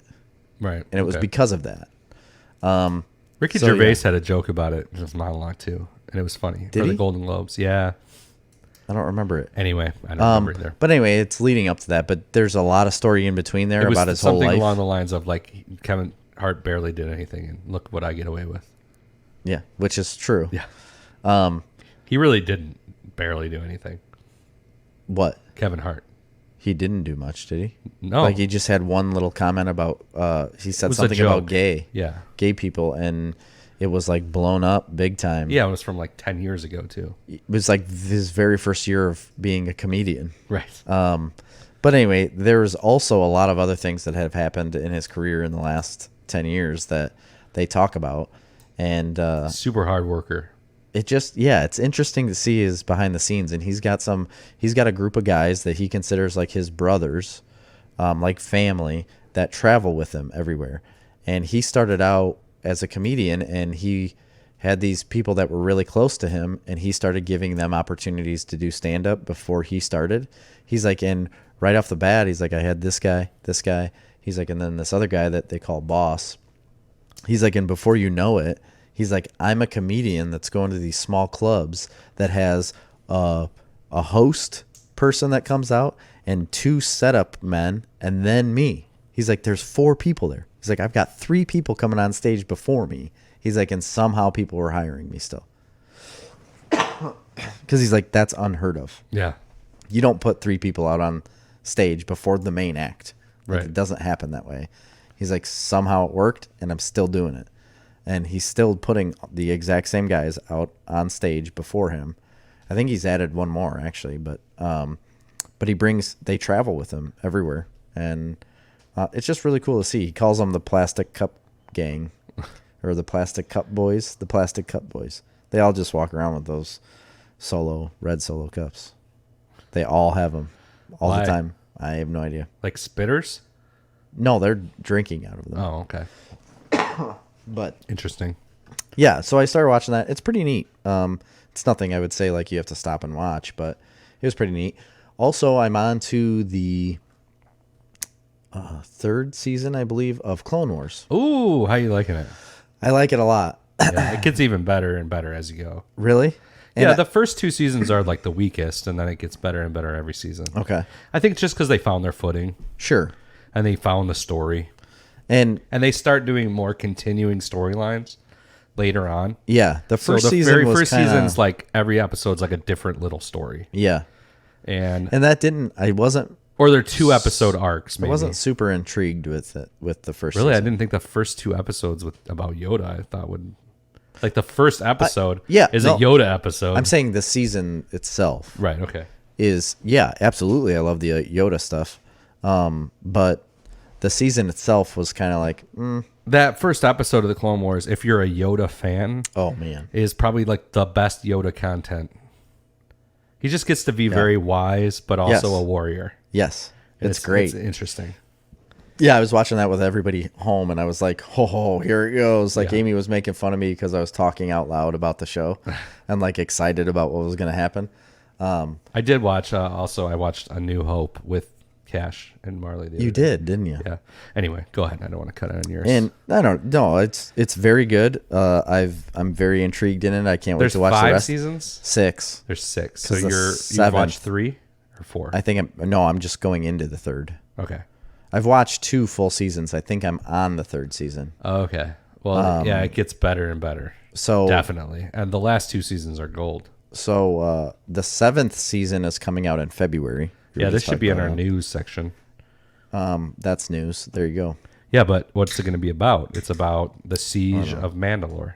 Oh, that's right. Yeah. Which is kind of covered in the Clone Wars. Yeah, and Star it's going Wars to tie Rebels. in. It's going to tie into Mandalorian For sure. because of that. So Well, this in was a all way, set this up. is way prior to Mandalorian. Yeah, but they talk about it in Mandalorian, the Siege of Mandalore. Yes. Yeah. Yeah. That's like the history in Mandalorian, and the history will be revealed through the Clone Wars. Right, which is amazing. Yeah. And this is going to be the last season of Clone Wars, right? They're not going to make Supposedly. any more. I don't, supposedly. And it's the same creator as the Mandalorian, Dave Filoni. Yeah, there has to be an end to that, though, because it has a very brief time frame. It's In not a brief which- time frame. It was a long period of time, the Clone Wars. I mean, Yeah, but it's in between it'd be Attack of in the between Attack of Clones. the Clones and... Revenge of the Sith. Yeah, but that's a long ways. It's a pretty good ways. Well, I mean, Anakin's not really that much older than what he was.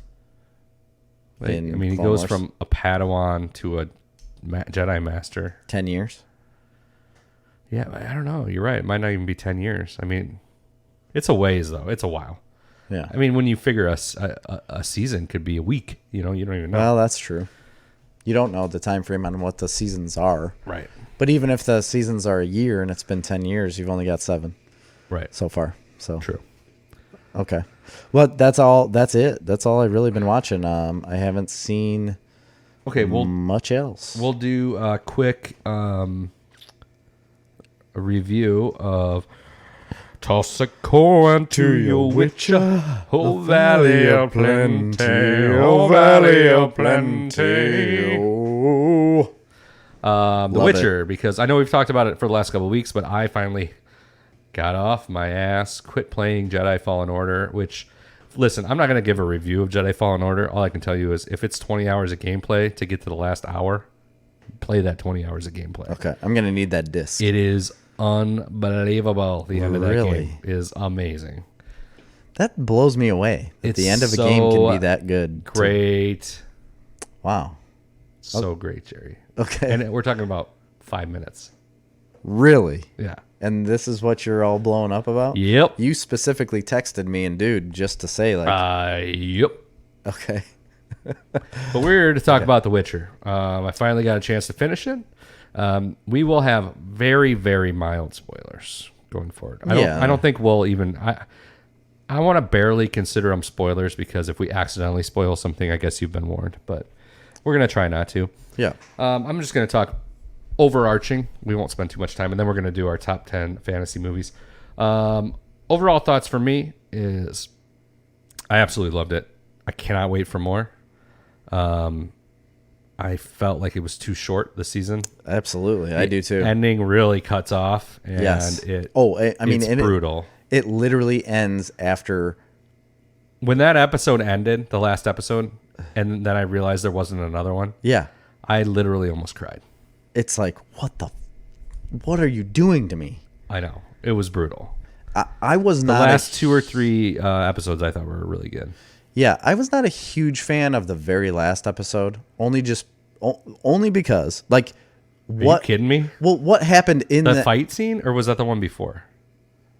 When all the mages were fighting? No, that's the last episode. Oh my God, it was incredible. That's awesome. I just want more content of the Witcher himself. Yeah, he was not in it. He wasn't in it at all. Right, I mean, but besides the big fight scene was amazing. Oh yeah, it is absolutely amazing. I wanted more of the Witcher. I'm here for the Witcher. I'm not necessarily here for a giant Yennefer mage. of Vendenberg. Yennefer's a huge character in the Witcher series. I get that.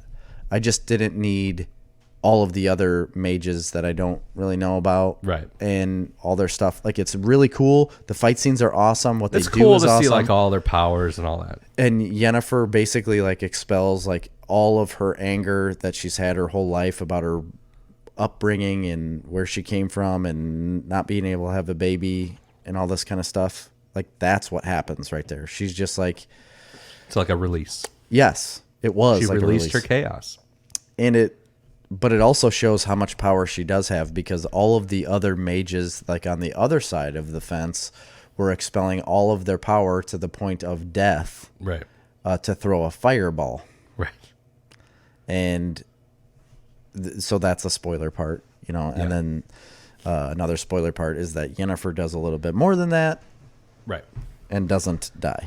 I thought the last episode was amazing. The last several, I was on the edge of my seat. Oh yeah, I'm all in. I mean, it wasn't a perfect show. There's definitely stuff I can pick apart, but it's not even worth. It's, you know what? The only problem for me, and I think for a lot of people, will be the time framing. Like the framing of time throughout this. Very hard and confusing, season. but ultimately it's over now. We don't have to deal with that anymore.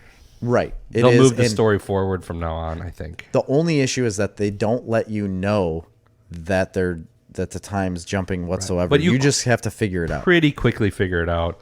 I mean, but the first couple episodes, you have no idea. No. There's a couple in there that are kind of slow. But not really. Honestly, it's a pretty well-paced show. That's the thing about it. There's enough going on at all points. Yeah. That the little things that like you might have a bit of an issue with, you just forget about it because you're like, oh, now the next thing's happening. Yeah. And it just moves that quickly. Well, from the fourth episode on, covers a lot of story in 8 episodes. Big time. From the 4th episode on, it's like unbelievable. I love the episode when they go on the dragon hunt. That's such a great episode. It really is. Everything about that episode is like my favorite. I didn't know when I started this show. So I knew within the first episode that I absolutely love this show. And that's the episode after the gin, like where they get the gin. And yeah, that was probably the weakest one for me. I liked what's that guy's name? Jacoby? Is it Jacoby or Jacoby. I don't even know who you're talking about. The guy who sings. The Bard? Yeah. Oh, yeah. Okay. His name is like... I didn't know he had a name. I thought he was just the Bard. No, he has an actual name. It's like Jacoby or Jacoby or something. I thought he was pretty funny in that, even though he was like dead half the movie or half the episode. But there was quite a few scenes in there where I liked him a lot. Yeah. And the end of that episode, I think, is hilarious. Where they're like, "Oh, he's absolutely alive." Like, they're both very alive. It's a good comic relief. Yeah. No, it's great. I absolutely love it. What blows me away mostly about it is how amazingly good Henry Cavill is. He is. If he doesn't win an award. And you might think it's somewhat simple. Well, I guess the awards he would have had to been in this Golden Globe season. Yeah, I guess. And he didn't even get a mention. No. That's a snub, man. He was excellent. He was really, really, really good in this movie. Yeah, and at first glance, you might think it would be a simple character to play. I don't think so. Because he doesn't have a ton of but exposition there. I think the way he plays it to me seems more difficult. Yeah, I love the it. way that he can convey in just a grimace and yeah, the way he can convey so much in that. I think it's brilliant acting, frankly, and I think and he says the word "fuck" a lot, and it's just he'll just say that word just once out of nowhere. Like never noticed that. You didn't? Oh my gosh, it's a huge thing on Reddit right now, where everything like somebody will introduce a problem to him and he'll realize what's going on and then he'll give a response, but then when he's walking away, he'll just say, "Fuck." Out of nowhere. I guess I didn't notice that. Yeah, it's really kind of funny because it's like his catchphrase almost. Yeah. But Yennefer actually gets kind of obnoxious at points, but whatever. Yeah. I do like her story, though. Yeah, I like her arc. But you're right. I mean, I want to spend as much time with the Witcher character as I can because, and honestly, Henry Cavill's brilliant in the performance, and it's a really, really fun show. A lot of good things are on the horizon for the show. Oh, big time. That's going to be around for a while. And I was surprised. I thought originally, and I said this in my original review, this isn't something that's going to catch hold with the mainstream. And I don't think that's right. I know a lot of people that are not nerds that are digging that show. That are big time into that show. And I wanted Amy to watch it. She started watching I think she watched the first 1 or 2 episodes. Not for Marley. She wouldn't like that at all. But she started watching Outlander, and that's kind of taking her attention. And I really wish it was the opposite. It's a really bad show. So, all right. So, in the Witcher vein, did you have more to add to that? No, I'm good. I think so everybody if you aren't should watch watching The Witcher, you have even the passing interest in Snarf Talk podcast, it's definitely for you. Yes. You should be watching The Witcher. Yeah, I believe so. In the vein of The Witcher, we have decided to compile our list of top 10 fantasy movies. Can I preface this? Preface it. Come on. Preface? Yep. With just that we threw this together right before the podcast. Yeah, it was pretty quick. We realized that we haven't done a top 10 in a while, and people kind of dig them. I would have liked to research a little more. At first, I was the one pushing, like, yeah, we can do this. And then once I got into it, I felt like I needed to research a little more. So you also have to understand that I usually have the most unpopular picks. Yeah. Right? Because I pick what I like. Yeah. Because I don't care. And that's what's exactly going to happen in this top 10. I'm going to pick what I like. They are my top 10. Okay. Not yours. And I don't think you can belittle me enough to change my pick because The Good Dinosaur is still in my top 10 of Pixar movies. Go. Okay, well, let's talk a little bit about this list. I'll preface mine as well too. I'm pretty happy with my list. I'm happy with mine. One thing I will say is that usually when we do a top 10, I at least go back and we have more time. I read through a synopsis of those movies again, just so I can be a little more informed and having a discussion about them. Correct. I didn't have time to do that, so there's some that are older movies I haven't seen in a while. That I don't have memorized beat for beat. But I mean, really, all of these are older movies. Yeah, they don't make a lot of fantasy movies anymore. No. We should do that. When compiling, we should. We should write a Jetpack samurai It's basically movie. a fantasy. It is a fantasy. Yeah, it is. Swords. Sorcery. Jetpacks. So as we kind of mentioned before, that was my one. It's hard when you say fantasy because the genre bleeds into sci-fi so much. It does a lot. But when I think of fantasy, I think of your classic like swords, sorcery, magic, a fantasy locale, right. different mythological creatures. Well, but it doesn't all have to be that way. It doesn't, and The world can be completely different. I don't know. I have a couple movies on here that you'll argue, but they are definitely fantasy movies, and they don't have swords or creatures really. Yeah. Okay.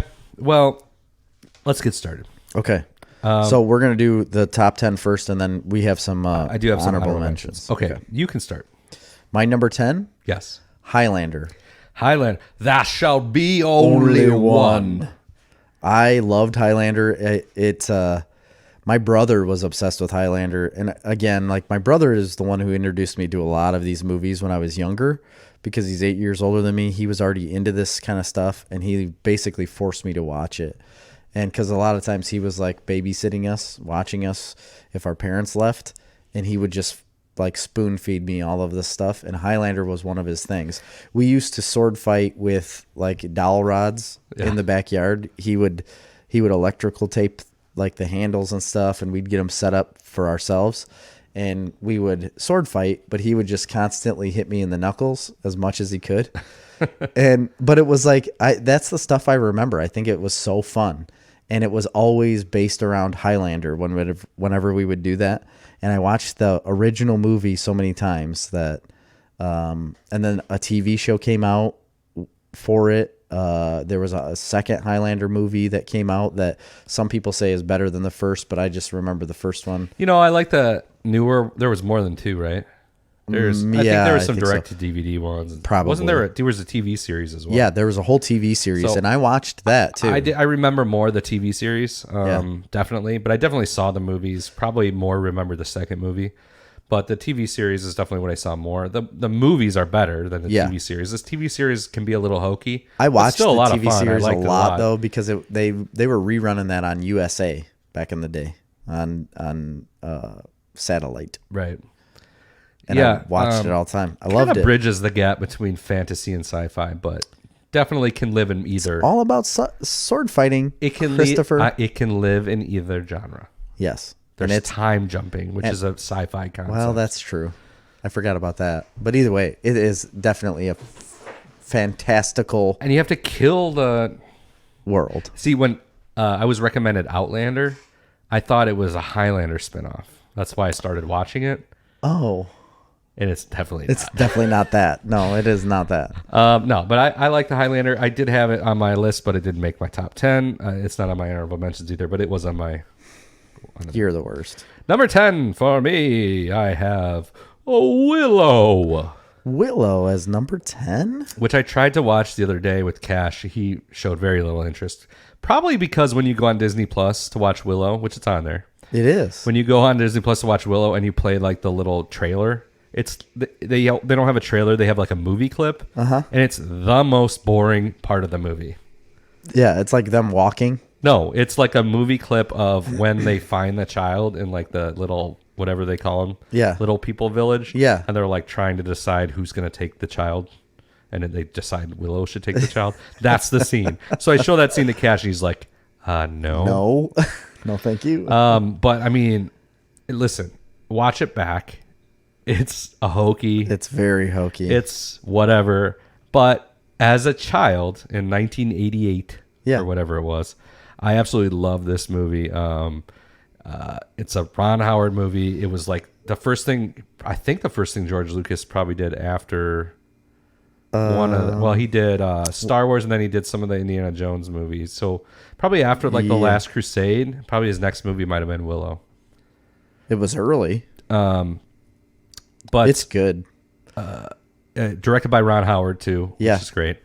And you gotta love Val Kilmer. Val Kilmer and why can't I think of his name? He was Warwick Davis. Warwick Davis. He was R2D2, or no, he wasn't an R2D2. He was He was an Ewok. yeah, Wicket. Yeah, Wicket.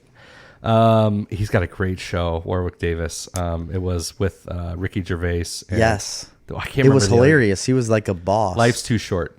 Yes. Oh, I love It's that really show. funny. If you have HBO, it's on there. It's an HBO show, I think.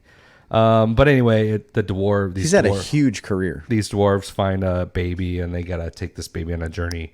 Yep. The evil queen has condemned all pregnant women because of some prophecy. And blah, it's blah, blah. in medieval times. Medieval fantasy.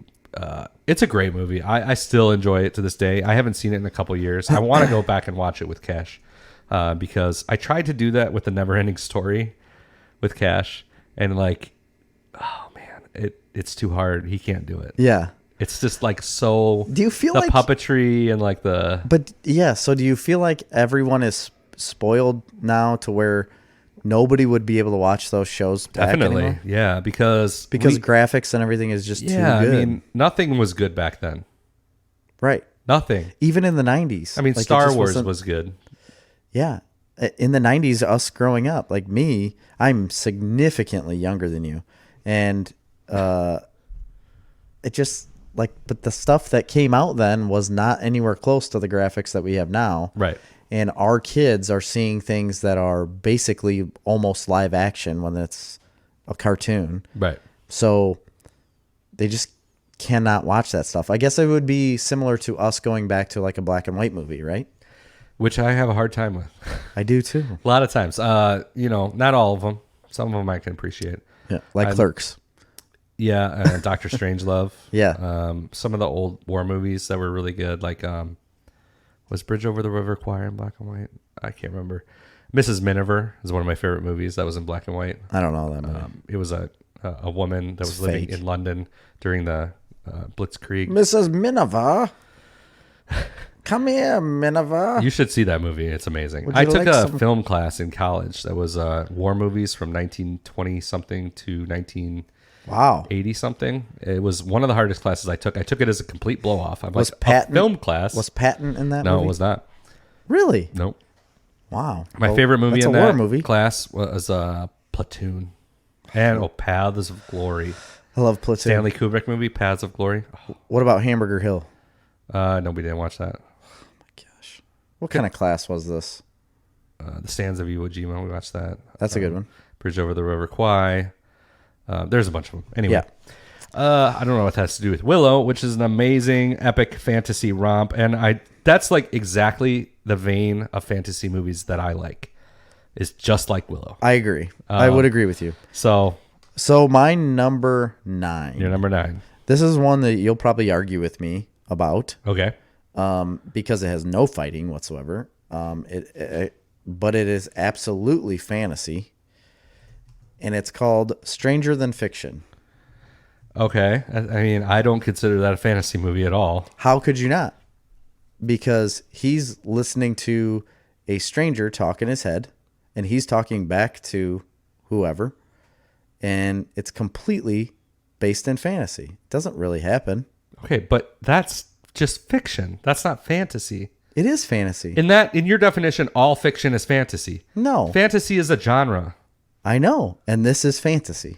This is a fantasy movie I highly disagree that with is you. built in a different world. All movies are built in a different world for the most part. This one's fantasy. That is BS. You don't believe me? No. It is. It's on like all fantasy ranking things. Okay. Whatever. It's your list. I love it. It's a great movie. I think It is a great movie, but I want to hear what other people think. Other people, listeners, Oh, I'm positive people will Snarfomaniacs, do argue you with me. consider Stranger Than Fiction to be a fantasy movie? Yes. Because when I think of fantasy as a genre, You think swords. swords and sorcery. That's it. Sandals, swords, sandals, sorcery. Fantasy is a much bigger genre than you're thinking. Yes, when you widen it out to consider all fiction to be fantasy. It's not all fiction, but there are. Well, why don't we throw Star Wars in then? Well, that is technically fantasy too, but that's science fiction / fantasy, like sci-fi fantasy. It is technically, but But everything is technically. That's what you're saying. No. Under your wide definition, No. everything is fantasy. I'm not going to put like a detective movie as fantasy. Why? It didn't really happen. It could have been based on a true story. Okay. I like Strangers in Fiction, and it's my number 9. Okay, my number 9 is King Arthur, the 2004 version, the one with Clive Owen and Keira Knightley. What's the one with what's it? The Lawrence. Something Lawrence. I don't know. I can't remember what it's called. Oh, Martin Lawrence? Yes, Martin I Lawrence. like that one too. What's that called? I don't remember. It's based on King Arthur, right? It's based on a Connecticut Yankee in King Arthur's court. Yeah. Where the guy from modern day gets transported into Yes. the King Arthur's court. It's based on the novel A Connecticut Yankee in King Arthur's court. Same as the movie A Kid in King Arthur's court. Right. Is based on. And then there's like a new one that just came out. Anyway, yeah, that's Black Knight. It's called Black Knight. Black Knight. That's right. Okay. Go Anyway, 2004 King Arthur. I love Arthurian movies. Period. Yes. Knights of the Round Table, like all of them. I love all of them. It was really hard for me to make a decision because I didn't want to throw them all on my list. Yeah. But that's one that I've always liked. I think part of it is because I liked the. First of all, I love Clive Owen. He's one of my favorite actors. He's not in enough stuff anymore. Yeah. He's not in like anything. He had a run for a while where he was in a ton of stuff. I love him in Sin City. And there's a couple other movies he's in there really. But I don't know. I just really like that one. That was directed by Antoine Fuqua. What did he do? I don't know. He's been in a bunch of It stuff. sounds familiar to me, I'll look even it up. though it's like a crazy name. But it's kind of cool because it's a different take on it. It's about the Roman invasion of Britain, which is true. It happened. The Romans conquered all the way up into Britain. Yeah. And so, like Guinevere is like a Saxon or a local tribal person. Anglo-Saxon, one of those people, and they're fighting like the Roman conquest of Britain, and it's just always one that I liked, and I like the cast. Antoine Fuqua was he did Training Day. He did this. This is 2 movies before Training Day. I think that's where I think that's literally the only way I've heard of him is from Training Day. Or after. This was his second movie after Training Day, which I think he won an Oscar for. He did Shooter. He did Olympus Has Fallen. He did Southpaw, which was a really good movie. He did the new Magnificent Seven. He did The Equalizer. This movie came out after Training Day? Yeah, 2 or 3 years after. This was in 2004. Wow. I also really liked, and I'll mention it just since we're talking about it, I really liked the newer one with Charlie Hunnam from like 2017. I never saw it. I've talked about this on the podcast before. I love that movie. It was set up to You be liked it a lot, It was huh? set up to be a franchise. It was a Guy Ritchie movie, and I love Guy Ritchie. Yeah. And it feels like a Guy Ritchie movie, but an Arthur type thing. Mm-hmm. They made it clearly to be like a franchise, and it obviously did not happen, and it's very concerning to me because I really, really, really like that movie. Really? But I ultimately like the 2004 That's interesting. version of King Arthur better. So your number 8. Okay, this is another one you'll probably argue with me about. Yes, I will, because it's not going to be a fantasy movie. Waterworld with Kevin I would count that. Costner. Yeah, I will count that. Okay. I love that movie so much. Yeah, I love Waterworld. It's so good. It was another thing. I base a lot of these choices. All of my choices that I base these movies off of is nostalgic reasons, mostly. Yeah, I'm a very nostalgic person. And it was another one of the situations where my brother had seen this movie and had always made me watch them. And I've always fallen in love with them. Like it's from my childhood. It's something I've watched a long time. I love Kevin Costner. I think he's a phenomenal actor. And what's that guy's name? Dennis Hopper. He's the bad guy. He's missing an eyeball. Yep. He's got like an eye patch. He's bald. He's a phenomenal villain. Like if I saw him on the street, I'd be like, "You're a bad guy." We're gonna have to arrest you. Wasn't he the bad guy in Super Mario Brothers? He was. Yeah. Absolutely he was. Was he King Koopa? Yeah, he was. King Koopa. Koopa Troopa, things are gonna stop. That's probably a fantasy movie. I Super like Mario that. Brothers. I like that movie. I love that movie. I really do. It got like widely shit on. Yeah, I rented it all the time from the Amazon Market. So did we. Yeah. We got it all the time. My brother used to bring it home because he worked there, and I liked it a lot. But anyway, yeah. So Waterworld, I think it's a great movie. He's got gills. He swims in the ocean. I don't want to screw your list up. Well, you already have. But do you have other Kevin Costner movies on your list? Uh-huh. Okay, because there's another one that I don't think will be on your list, but I absolutely love. That's a Kevin Costner movie. I bet you it is. Okay, I don't think it is, but where am I? Is it my turn? Yes. Number 9. No, I already did 9. Number 8. No, I did 10. Stop it. Stop. My number 8. Oh, that's right, because Waterworld was my number 8. Let me see. Yeah, you're right. My number 8 You're right. is Troy. Okay. It's a great movie. Love that movie. I just, first of all, ever since my childhood, I have been obsessed with Greek mythology. Yeah. I read Greek mythology as a kid. I had like Greek mythology encyclopedias. It was like my go-to area of expertise on like Scholastic Bowl. Right. And I've just always been obsessed with Greek mythology for as long as I can remember. Yeah. And so anytime I see a Greek mythological movie, I pretty much love it instantly. But a lot of them are not great, although there are some really great ones. Mm-hmm. But I feel like Troy was, just for the production value, it was really an incredible movie.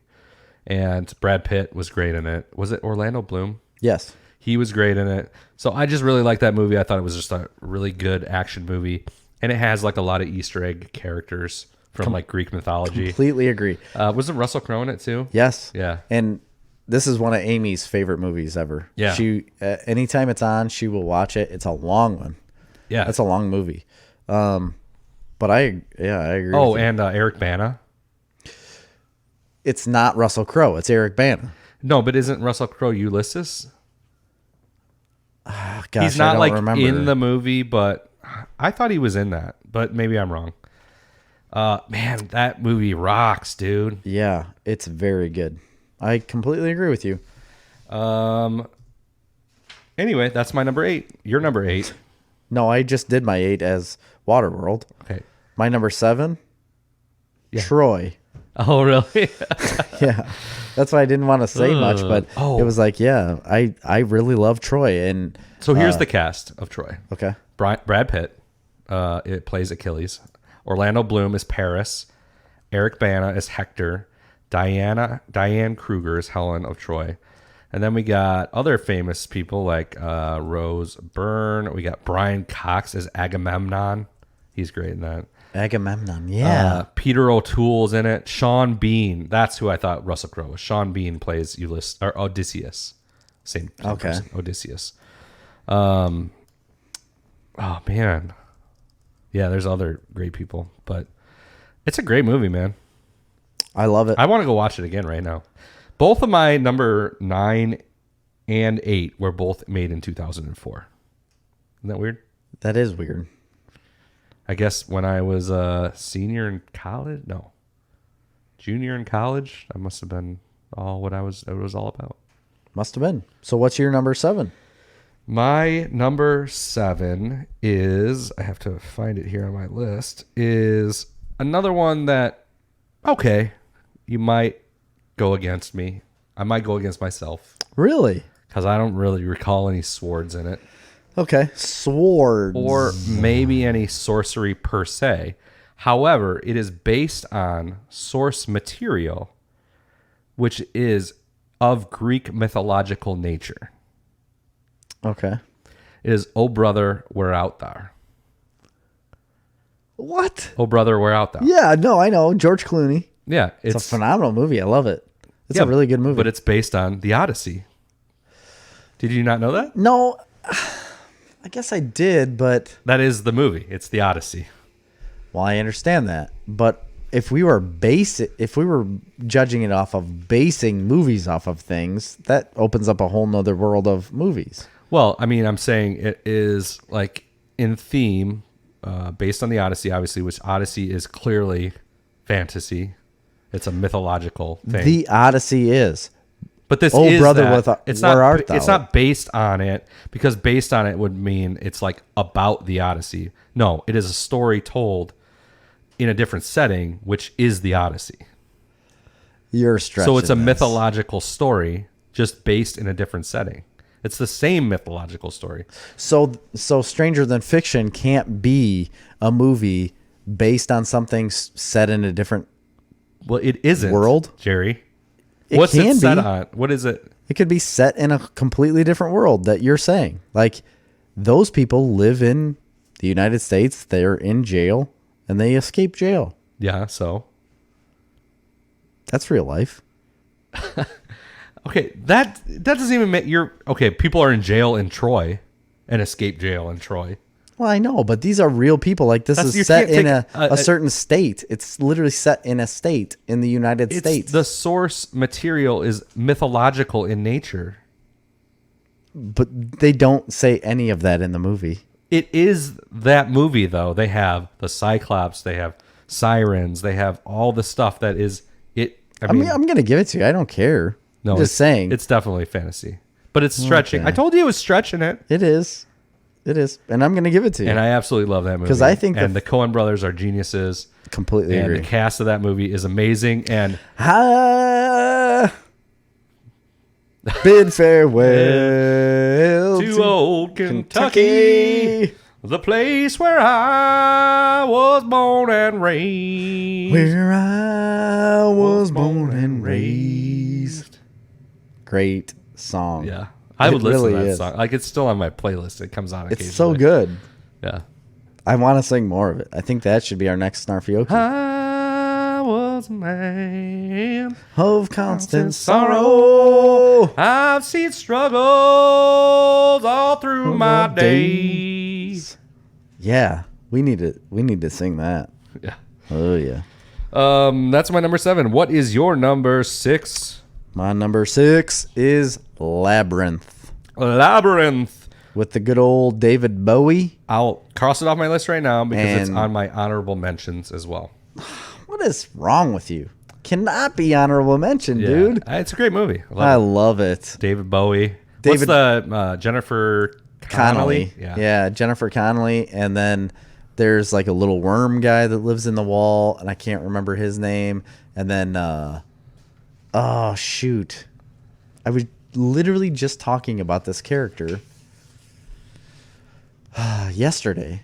So Sean Johnson, he is an avid listener. He is a Patreon subscriber. He's a lord. He's a Patreon lord of Snarf Kingdom. And he also has a trucking company. You need to check that out. Snarf, not Snarf, Johnson Trucking. Farms, Johnson Trucking. Yeah, we've talked about it before, but him and I have watched The Labyrinth so many times, and together we've always quoted it to each other. We've talked about it a lot. It's one of those movies I've watched so many times, and I love it. Like, there's a whole musical section to it, where There's a David huge Bowie's musical. singing, and it's like there's one point where he's saying like jump, magic, jump, and it's all these little babies that he's stolen. He's stolen all these kids. He's the Jareth the Goblin King. Yeah, and then She wishes her brother away. all of these little goblins are throwing babies in the air. And everything's jumping when he's singing this song. And David Bowie's getting into it like David Bowie would do. And he's dancing around with his big hair and his eyeliner. And It's a crazy movie. he's singing jump, magic, jump. And they're throwing babies in the air while he's singing this. And it's just amazing. Jim Henson does a phenomenal job with the little creatures. Yeah. This This is a George Lucas produced movie too. Did you love know it. that? Yes, absolutely. So was Dark Crystal. So was Dark Crystal, which was the same.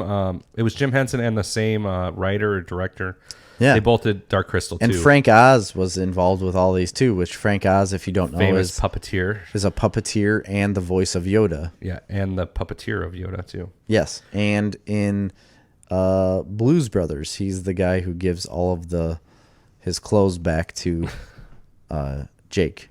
And there will be a new Labyrinth movie. They're making a new Labyrinth movie. They are? Yeah. I didn't know this. It's either a sequel or a spinoff or something, but yeah. Love that movie, but couldn't make it on my list. It was on my honorable mentions, though. Number 6. It's probably the 6th best, fantasy movie I've ever seen. My number 6 movie is Princess Mononoke. It's a Japanese. A lot of people might not have heard of it, but it's because it's super obscure and It's actually not that obscure. I think it won a ton of awards, but it's a Japanese animated fantasy movie, and if you don't know, there's a whole bunch of these movies that were made by a company called Studio. I don't know if it's Ghibli or Ghibli. It made all these movies. They I know still what you're make talking movies about. now, and they just make really amazing movies. This one it's one my entire life I've considered one of my favorite movies of all time, not just fantasy. Yeah. Like I think I might even put it in my top. If it's not, I don't think I put it in my top 10 movies, but it would probably be in my top 25 movies of all time. Yeah. I didn't really know much about it when I first saw it, and I didn't see it right away in 1997. I probably saw it later on when I was in college. Yeah, I was going to say, what brought you to this movie? Because it's animated, right? I don't remember what brought me to it, but it has a huge following. And you're not a big anime guy. I'm not a big anime guy, but this movie has a huge following, and this was the first of these Studio Ghibli movies I've seen. Okay. And it just stuck with me. It is an unbelievable, beautiful movie. I recommend everybody go out and watch it right now. And there's another movie on my list. Actually, it made my honorable mentions. It's called Spirited Away. Okay, I've seen that, and Yeah. I should have put that on the list. I personally think Princess Mononoke is a better movie. Spirited Away is the one that won an Academy Award. Yeah, that's a very good movie. It's a very popular. It's an amazing movie. So both of those are definitely ones everybody should go watch. And I just can't. I can't say enough. I'll just briefly, because nobody's ever heard of it, I'll just mention the plot, basically the teaser line.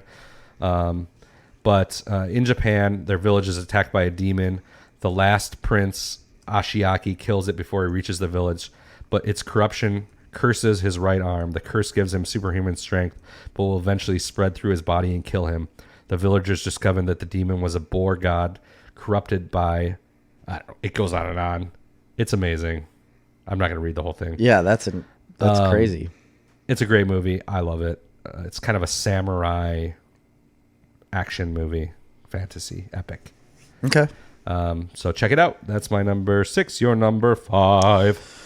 My number 5 is Willow, which we have talked about previously. Oh, yeah. Willow has been one of my favorite movies forever. And again, it's all nostalgic reasons because I watched it when I was a small child. I watched it when I was deployed. Pagoda, Nate, he's been here on the show multiple times. Him and I watched it together, like our whole deployment. We probably watched it 6 times. We talk about it all the time. Warwick Davis is amazing. He does have a phenomenal show. I've always loved it. I love his show.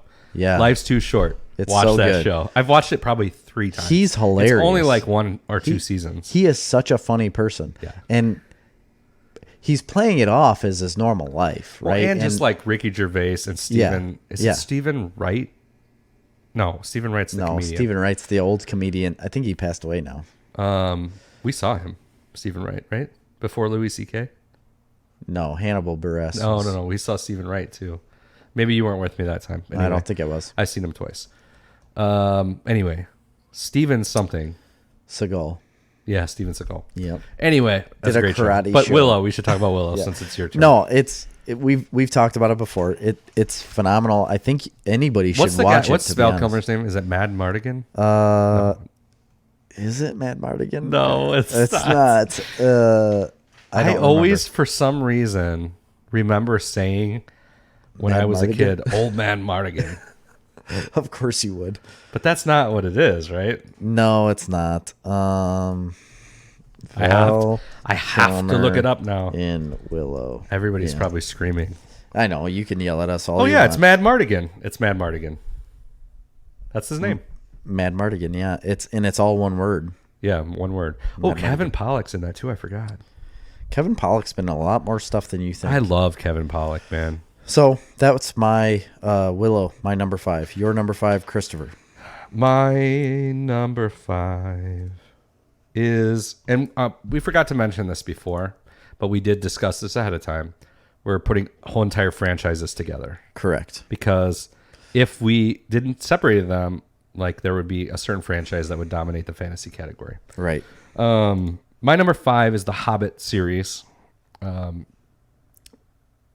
More probably the second one than the first one, but I really enjoyed both of these movies thoroughly. I know they got a lot of hate, and I think undeservedly so. I think they were super good movies. I really enjoyed them. I love the guy that plays Bilbo Baggins, and he's in a ton of stuff. Is it Martin something or other? Yeah, he's in Sherlock too. Yeah, he is in a bunch of stuff. I mean, he was in a Marvel movie. Martin Scorsese. No, it is Martin something. I know who you're talking about. I'm not going to look up his name because you're already doing that. No, I'm not. But I love the Hobbit movies. I love the Lord of the Rings. It's Martin Freeman. Martin Freeman. Yeah. Yep. You did look it up. Yeah, I did. But I'm absolutely obsessed with the Lord of the Rings movies. I've read most of the books, not all the books, but I've read a bunch of the books.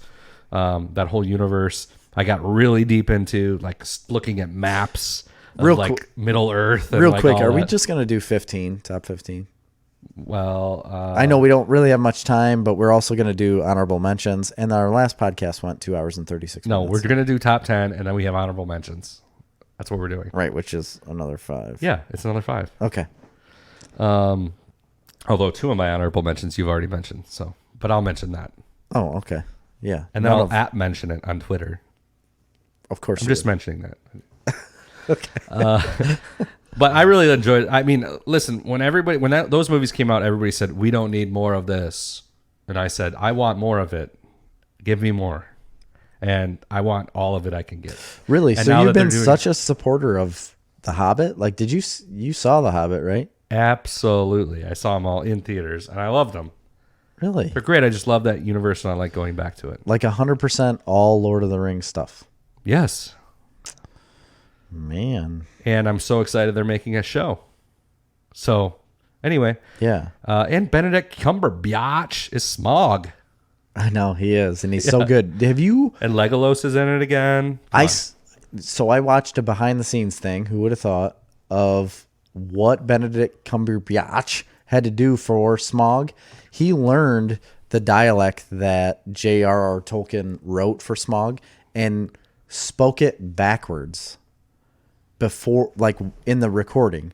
So he spoke every word and pronounced those words backwards in the recording, and then they flipped it and played it forwards to make it sound distorted and like a demon. But he had to memorize these lines, and he didn't memorize them, but he was reading them in front of him. But he spoke all of those lines and those words and enunciated them backwards for that role. And when I found that out, I was like, that dude, like, why did nobody give him an award for that? Like, I feel like somebody should have like at least kissed a ring on his finger for something. Yeah. You know what I mean? Like, he should have been in charge of something. Like, can I give you a key to a city for that? Or Yeah. like, I don't know. I think that's amazing. Hey, my number 4. I wasn't really done. I mean, that was your number 5, right? I'm just saying, it was an incredible cast. I don't really understand the hate for it because all the cast was brilliant. We got to see Gandalf again. We got to see Legolas But you're talking again. about, so we had said this before. When you talk about The Hobbit, that's considering all the Lord of the Rings movies. No, that's considering the Hobbit franchise. There was 2 movies. I know, but that goes into the Lord of the Rings. No, it does not. It was a separate franchise. It was 100% a different franchise. It's all based on the same thing. That Same doesn't story. matter. It's a different franchise, dude. The Hobbit started The Lord of the Rings. I don't care. Hobbit franchise, Lord of the Rings franchise. End of story. For movie productions. Yes. Okay. 2 separate franchises. Okay. I guess. Don't guess. That's the way it is. It's not. That's the way she be. Well, ask Tolkien. I will. He's dead, but I'll ask him. I touched his desk, looked through his desk. Where? I have pictures of it. In UK? No, it's in Illinois. It's at Wesleyan University. Why? It's not Wesleyan. It's where were we at? Where was I at? Was he Methodist? He's a Christian, I think. Because Tolkien's desk and the guy who wrote C.S. Lewis, and there was another one. There's a little museum in Wheaton, Illinois. Wheaton College? Wheaton College, yeah, it had to be. But I went there. That's a religious college. Yeah, that's where it was at. It's Wheaton College, and that's where I went. And they have a bunch of like manuscripts and stuff from Tolkien. They have C.S. Lewis's stuff. They have Tolkien's actual desk. I have pictures of it. I was there. Like, it's amazing. Like seeing all that stuff, like just being around it. The Lion, the Witch, and the Wardrobe stuff. Yeah. The actual wardrobe is there. Well, that's cool. That you can see that it's pretty cool. Yeah. It's a neat little museum. If only they would have made the movies better. Okay, your number 4. My number 4 was Lord of the Rings. Lord of the Rings. So all of the Lord of the Rings, that franchise, is my number 4. I've never... Not including The Hobbit. Not including The Hobbit, apparently. I thought it was. No, it's not. But I guess it's not. Even though they have the same characters, just in a different time of their life. I do love those movies. I never knew much about that stuff. Really? Not until I started watching the movies. Like, I didn't know about them. You never watched the old cartoon? No. From like the 80s? Oh, I had it when I was a kid. I loved it. No, I didn't even know there was a cartoon until right now. Yeah, there was. It was The Hobbit. No, I had never. So you're saying the Hobbit cartoon was based on Lord of the Rings? The Hobbit cartoon was based on the book The Hobbit, right? Which everybody read as a kid. Did you read The Hobbit when you were a kid? So is that part of the Lord of the Rings franchise? No, it was 2 separate movie franchises. You're silly. Peter Jackson did all of them. 2 separate movie franchises. No, it's not. It's Yes, the same shit. It is not. What differentiates it? It's a prequel series, different movie franchise. So is the prequels to Star Wars a different movie franchise? Yes. No, it's not. You're so crazy. Where are you basing this off of? What does it matter? That's the way I'm doing it. I'll do it the way I want to do it. You do it the way you want to do it. Because I just proved a point and you realized you're crazy. No, I don't think you proved anything. You've proved nothing. Okay. Anyway, Lord of the Rings is my number 4 because it's a phenomenal set of movies. Everybody loves them as soon as they watch them. Those orcs, man. Mm-hmm. They're terrifying. The Urukai. Those were the worst. Yeah, everything. And what's that? Why can't I think? I never can think of people's names or anybody's name on this show. Samwise Gamgee. No, the elf guy. Legolas. I was just talking about him. I know, the actor. Orlando Bloom. It is Orlando Bloom. He's so good. Oh, yeah, he's so good in Carnival Row, too. Yeah, Carnival Row is really great. If you haven't watched that, get into that. Yeah, that's on Amazon Prime. Lord of the Rings will be coming out next year. But Legolas, man, he's so great. When he slides down the elephant trunk. And Gandalf. Return of the King is a badass movie. How can you not like Gandalf? I have the extended where they're all like 4.5 hours long. Thou shalt not pass. So great. So yeah, I have the box set. And they're all the extended cuts. But the extended cuts of those movies are like 4.5 hours. Yeah, they're long. And it's amazing. And there's so much more in them. I know. That's like story, like good story. So here's the thing about those books is that it's literally describing... They're very hard to read. Rocks. The Hobbit is easy to read because The Hobbit was written as a children's book. Yeah. But when you go read, the actual like... Lord of the Rings books, they're very difficult to read. It's very descriptive. Yeah. And there are entire chapters describing what they're walking through. Yeah. That's it. It's hard. It's hard to get through. That's why I feel like I could be a world-renowned author. I think they're gonna make more because I did go back to Movies, or I mean, we know they're gonna make. Yeah, I think more they're gonna make. for I think Amazon. they'll make more movies, but I can't remember what it's called. But there was I don't think Amazon's gonna make more Lord of the Rings movies. They're gonna make a series, and Well, then, they're definitely making a series. I mean, that's if they were gonna make another movie franchise, I don't know that Amazon has the rights to the movies. I just have rights to the TV shows. But if you have rights to the You to can the Lord of the separate Rings all that franchise, stuff. they can. You can. I don't know if they did, but I'm just saying you can. Okay. There was another book they wrote that was I can't even remember exactly what it was called. It's like the Somali something with an S, the Similarian or something like that. Yes, and it was that's written what it is. posthumously. Yeah, So it was Posthumously. His son, who was also a writer, took like his manuscripts, which of that there were thousands, and like put them together and then wrote some stuff to fill it in. And it was like the history of Middle Earth. And I read that and I really enjoyed that. So this is the really cool part about this little museum is that the original manuscripts, handwritten manuscripts of The Hobbit, are there that you can see. cool. They're literally there in a case, handwritten by him in front of you about The Hobbit, and they have manuscripts of Lord of the Rings, and you can go in the basement where they have a library of like over 50,000 different books from authors around the world, like there, that you can ask this one lady to go pick up and get for you. And there's a little reading room, and you can go and flip through books and read handwritten manuscripts from these people. That's It's amazing. like unbelievable what's hidden in Wheaton. Yeah. Like I stumbled upon it and went in there, and the lady that runs that building is so in love with her job. I wish I had like the passion she did for her job. Like she is 100% the person you want sitting at the front desk at that place, because Right. she loved that place. She loved everything about it. She knows all of their stuff. Like each author's like lives she knew about, and she gave us a little tour, and then she's like, do you want to go downstairs? I can get you the manuscripts from this person or this. Like, nah, I just want to look around a little bit. But she was very accommodating, and she knew everything you wanted to know. Nice. And then there's like a library there. It's really cool. That is cool. Yeah, Is it my number 4? it is. My number 4 is Monty Python, The Holy Grail. Yes.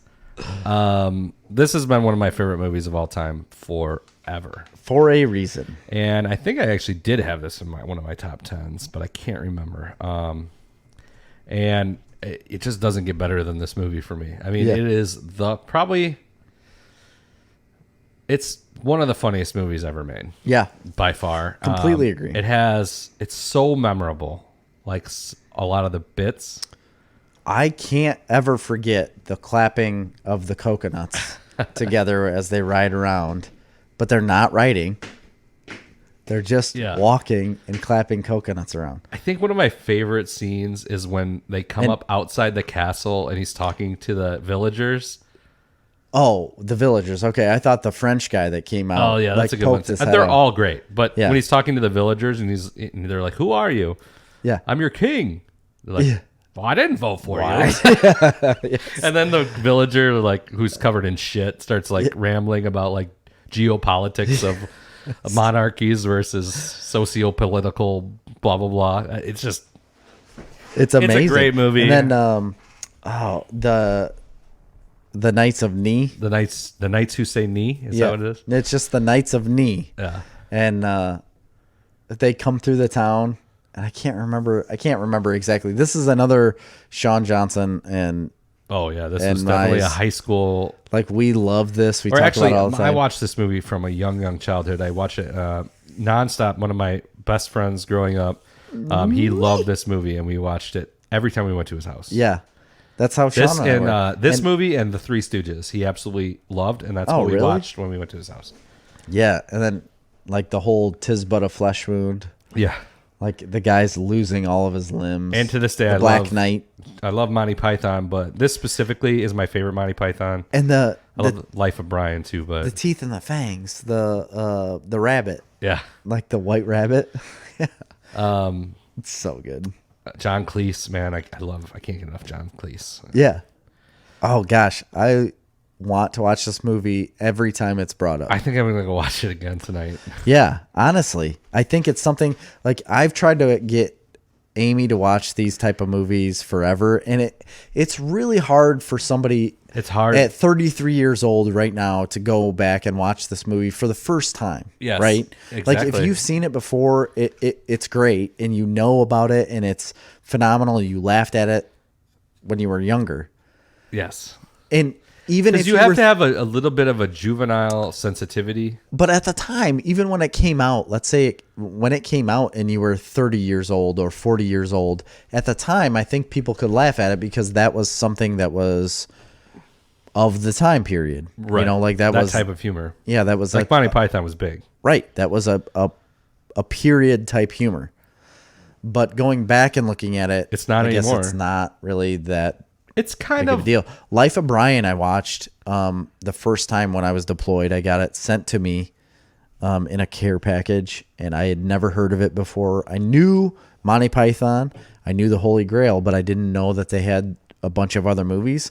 And then I watched Life of Brian, and I was like, holy smokes, they got way more stuff than just the Holy Grail. And that's when I really like dove into that world. It's really great. Love it. That was your number 4? That was my number.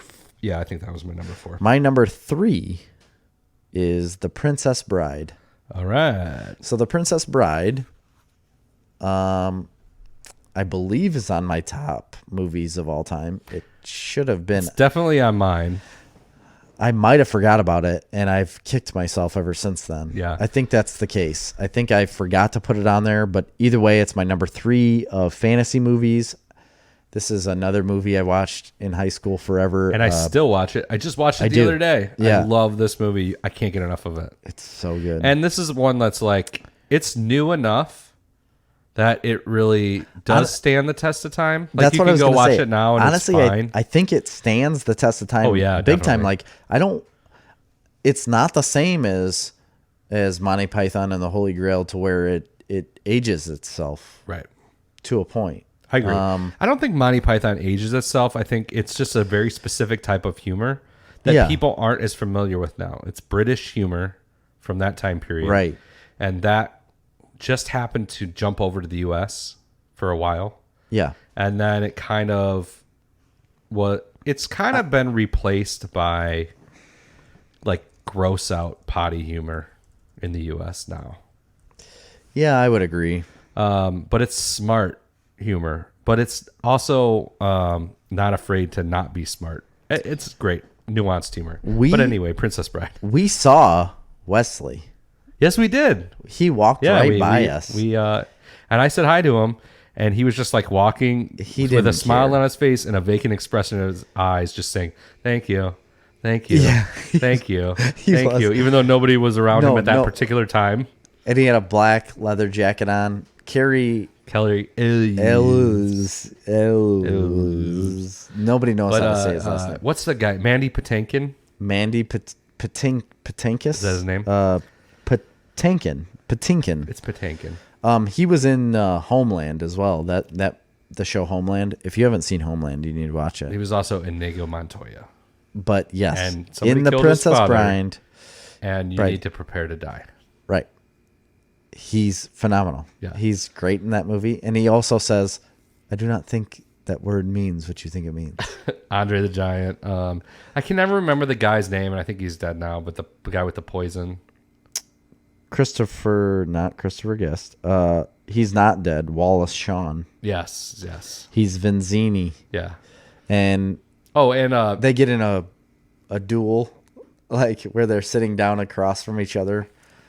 And Billy Crystal's in it. He's great. Billy Crystal's in it.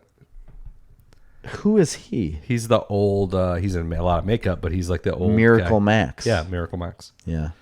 Anyway, Princess Bride, I can't say enough good things about it. If you haven't seen that movie, go watch it right now. And honestly, it's like a family movie. Oh, for sure. It's a kids movie. I mean, it really is honestly a kids movie, but with adult humor in it. So, like, a whole family could sit down and watch this movie and enjoy it on At different all levels. ages. From 2 to adult. To 90. Yes. Yeah, I completely agree. And if you haven't, sit down and watch this movie right by now yourself or with your family, because it will make your life that much better. It will you will be smiling from ear to ear throughout the entire movie and having a great time. Is that is it Rob Reiner or is it Ron Howard? I think it's a Rob Reiner movie. Jeez, let me look. I've got it up. Rob Reiner, yeah. Director Rob Reiner. Who wrote that movie? William Goldman. Yeah, William Goldman. That's right. Yeah. And Robin Wright. I mean, Robin Wright, yeah. She's from Forrest Gump. And House of Cards. So I just Didn't she get married to Sean Penn? Isn't it Robin Wright Penn now? Is it? I guess I didn't know that. Not married anymore, I don't think. But well, either way, she's the most hated character in all of time. Not from Princess Forrest Bride, Gump? but from Jenny from Forrest Gump. I saw it was like a meme, but they did, it was like a fake, what would it be? A fake, like, panel, or like you vote on who is the most hated character of all time. And Jenny, they just had like Darth Vader or like different like mean characters, and then Jenny from Forrest Gump was like at 75% of the vote as being the most hated character of all time, or the most evil character of all time, which I completely agree, because the man may not have been smart, right? But he knew what love was. Yeah. Okay? He did. She took advantage of it. And you know what she knew? Drugs. That's all she knew. Shit, that Jenny. Yeah. And then you know what you get from drugs? AIDS. Is that what she died of? Or was it hepatitis or something? It could have been. Yep. All of those. She was also terribly hated in House of Cards, so there you go. Was she? I think so. Yeah. I never watched House of Cards. I should probably watch that show. Yeah, it's really good. Until it sucked. Right, until the whole boy. She is also in Wonder Woman 1984. She is. Right. She's the Amazonian. Antiope. Well, she's in Wonder Woman. She's the. Isn't she the mom? Yeah. She's like the main Amazonian. Blade Runner. She's been in a lot of stuff. She's been in a ton of stuff. Anyway, let's get to my number 3. But Princess Bride was only her 3rd movie, by the way. It's very early. My number 3 is The Princess Bride. 1987. Yes. It's also my number 3 movie, and it's one of my favorite movies of all time as well. So good. And I do believe it was in my top 10 movies of all time, or maybe if it wasn't, it'd be my top 20 for sure. Yeah. See, so I don't think we either... either one of us had it in our I think we did movies. top 20 movies, didn't we? When we did that list? Yeah, we might have. But either way, I don't think it was in them, because when a guy brought it up later... Oh, yeah, you might be right. Anyway, it probably should be. It's really great. I felt really bad, because I felt like it was something I should have put in my top movies. Yeah, for sure. But we just talked about it, so Jerry can move on, I guess, to his number 2. My number 2 is Monty Python and the Holy Grail. Yes, sir. So, again, like, I watched this movie so many times. John Cleese is phenomenal. All of the scenes, like, there's so many scenes in this movie that you could quote or talk about. It's one of the most quotable movies of all time, right? It's gotta be. And everything with the Black Knight. Like, if you are ever on Reddit, a lot of people aren't, but a lot of people are. If you're an internet person, you're on Reddit, okay? And on Reddit, a main meme is the Black Knight getting his arms and legs cut off. The whole "'tis but a flesh wound" thing is huge, and I don't know. It literally has stood the test of time for comedy movies. It's something that I don't think will fade away anytime soon. It'll be held into the history of movies forever. Yeah, for sure. And that's why, it may not be a serious movie, but it's a movie that people need to watch, and it is obviously a fantasy movie. Yes, because it has swords in it. Because it only has swords in it. But If you've never seen Monty Python and the Holy Grail, shame on you. Shame. Shame. For shame. For shame, you dirty hippie. Watch that movie. My number 2 is the Harry Potter franchise. And I don't care, Jerry, if you don't like them. I love Harry Potter. I've read all the books. I've read all the books at least twice. One of my very good friends I deployed with, John Erickson, he's a huge Star Wars fan. He is a huger Harry Potter fan. I'm a gigantic Harry Potter fan. Like I said, the books to me are the be-all, end-all. They're phenomenal. I always tell people that watch the movies that, first of all, the movies are great. They're really, really good. Some of them are stronger than others. There's a couple weak ones in there, but for the most part, most of them are pretty damn good. There wasn't much left. And Just kill that bottle. well, I did. Well, not the whole thing. There was only like this much. In any case, I love the movies, and part of me loving the movies is because I love the books. Right. So, John Erickson, he's like a brother to me. I don't remember what book it was. I guess you could figure it out. It came out in 2006, maybe 2007. That was probably the last one then, or one of the last. Yeah. Yeah, whatever one came out in 2006 or 7. When it did come out, this was like the beginnings of Amazon as well. So Amazon had just started really its company like distributing worldwide, and they were sending stuff overseas so you could have it sent to us like deployed, and he got that book sent to him the day it came out. So he ordered it, like pre-ordered it, had made sure it was coming to him the day it was released, and he got it. And we happened to be like not on a mission that night. Like we weren't the primary team to go out. So we were secondary. So we stayed on the base. And if the primary team was out and then another mission was called up, like we would then go out. But it didn't happen that often. So if you were secondary, you were basically good for the night on the base. That night that he got that book, he got it like 4:00 in the afternoon when he went out over to the mail place and got the book. He read it straight through. Yeah, so did I. As soon as he got it, he started it and didn't stop reading until it was over with that night. Yeah, that's how unbelievable. I want to say almost every single Harry Potter book I read cover to cover. And he did the same exact thing. And the last one I remember, it was like 24 hours cover to cover. He did it in 8.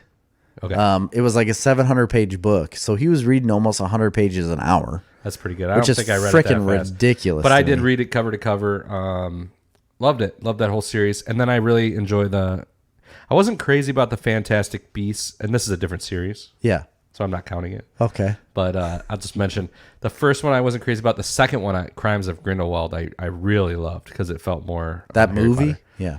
Now they're talking about. I haven't about, seen either one of these, and I need to watch them. Not Crime of Grindelwald is up. Like I could watch that. Yeah, it's on HBO, I think. But I haven't watched it because I haven't seen the first one, and I want to see. You probably need to see the first one.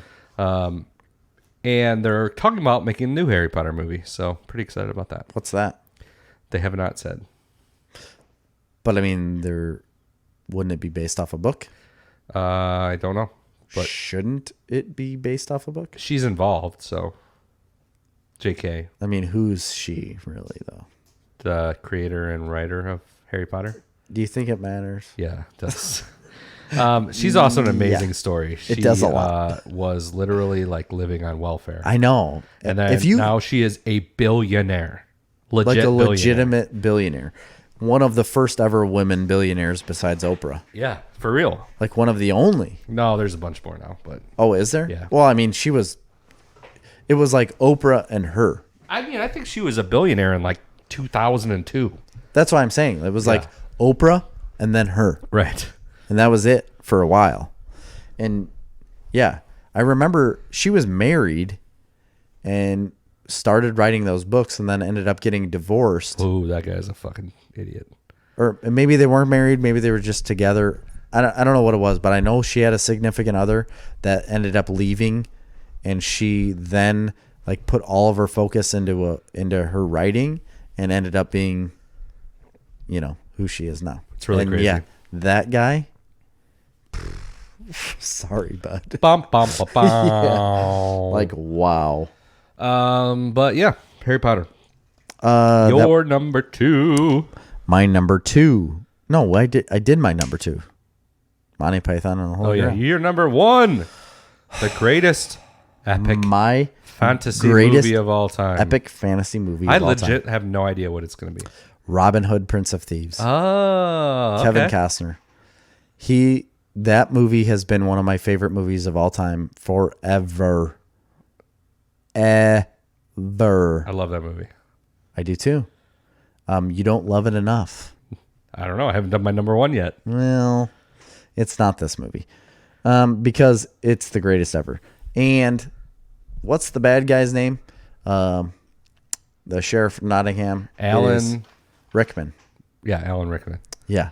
Oh, he's the best. Is phenomenal. Yeah. He spits all over people. He has a witch that tries to guide him, and then he realizes like she's full of bullshit and is not actually guiding him in any sense of the word, because all she's doing is peering through the walls and like listening in on his conversations.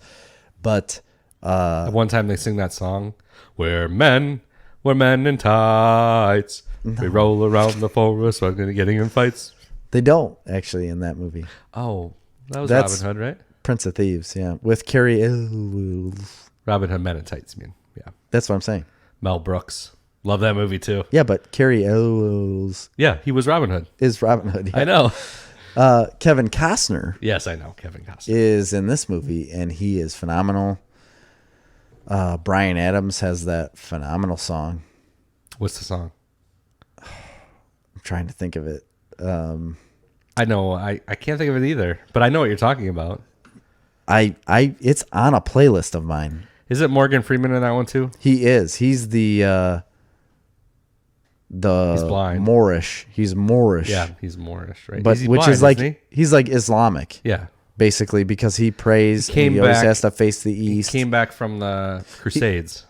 Right. He's in the Crusades, but the only reason he's with Robin Hood is because Robin Hood, Robin of Locksley, saves him in the beginning of the movie from that prison that they were in, from the Crusade War. So when Robin escapes, and then he comes back and frees that man, and they leave together. And he said, I am indebted to you until I save your life. Mm-hmm. Like, until I can save your life, I will be by your side. So that's why he's with him the entire time. And by the end of the movie, he does something to save Robin's life at the final fight. And he said, my debt is free. Like, I can go. Yeah. And they do that too in the new Robin Hood, which is pretty good with, is it Taron Egerton? Everything I do, I do it for you. That song, man. But that new Robin Hood with Jamie Foxx and I haven't watched Taron it. I will not watch it. It's pretty good. It is pretty good. It's on HBO Kevin right now. It's going away at the end of this month. It's not Kevin Costner. But Jamie Foxx is also Moorish, and Robin Hood saves him. Same thing. It's the same story. Well, yeah, same story. Yeah, it's not the same though. No, I like Prince of Thieves. I got you. It's so good. The other Kevin Costner movie that I was going to mention that I think is one of my favorite Kevin Costner movies outside of like Tin Cup and like those kinds of movies. The Mailman. The Postman. Or The Postman. That's what. Yeah. I think I would count that as I don't know. That's kind of a post-apocalyptic. It's just an action movie. It's not really an action movie. It's fucking action, man. Okay, well, they all have action in them, Jerry. I know. That's true. I would consider it post-apocalyptic its own genre. I knew you were talking about The Postman. I said The Mailman, but yeah, I knew what you were talking about. The Postman. It's a good movie. Mm-hmm. That's one of Nate's favorite movies. You know, it was widely shit on. So was Waterworld, by the way. Oh, absolutely. Most of the movies I like are widely shit on. Yeah, that's because you have bad taste. Yeah, that's fine. My number 1, no surprise here, is Lord of the Rings trilogy.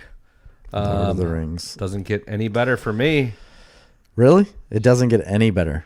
Obviously not. It's my number 1, Jerry. My goodness. No, I love the Lord of the Rings trilogy. Top to bottom, man. Even the Fellowship, which gets the most guff.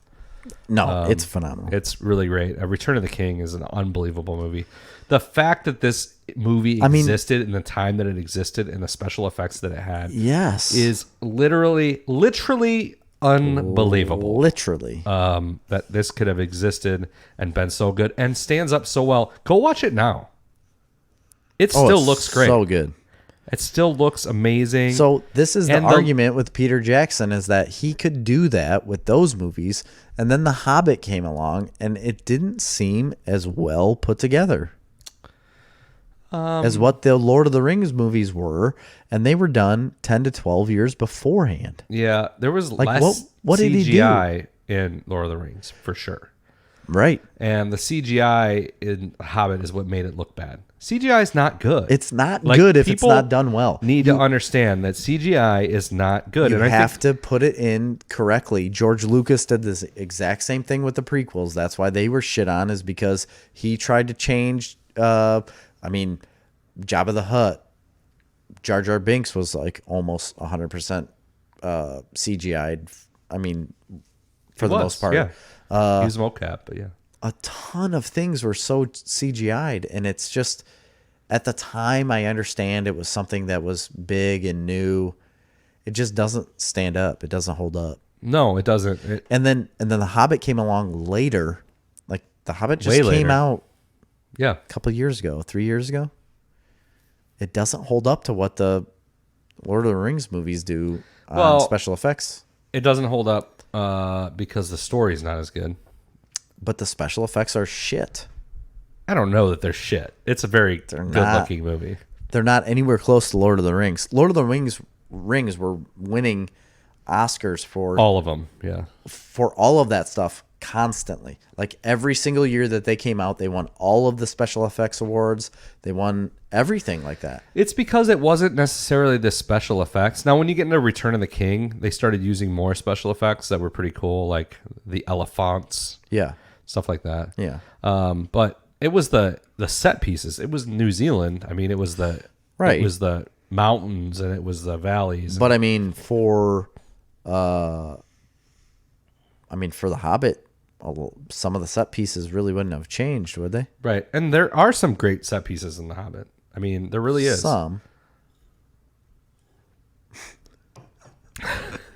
Okay. Sorry, I had to Some. take a drink break there. No, I mean, I don't know why we're talking about this. I don't Lord of the either. Rings I'm is just- amazing.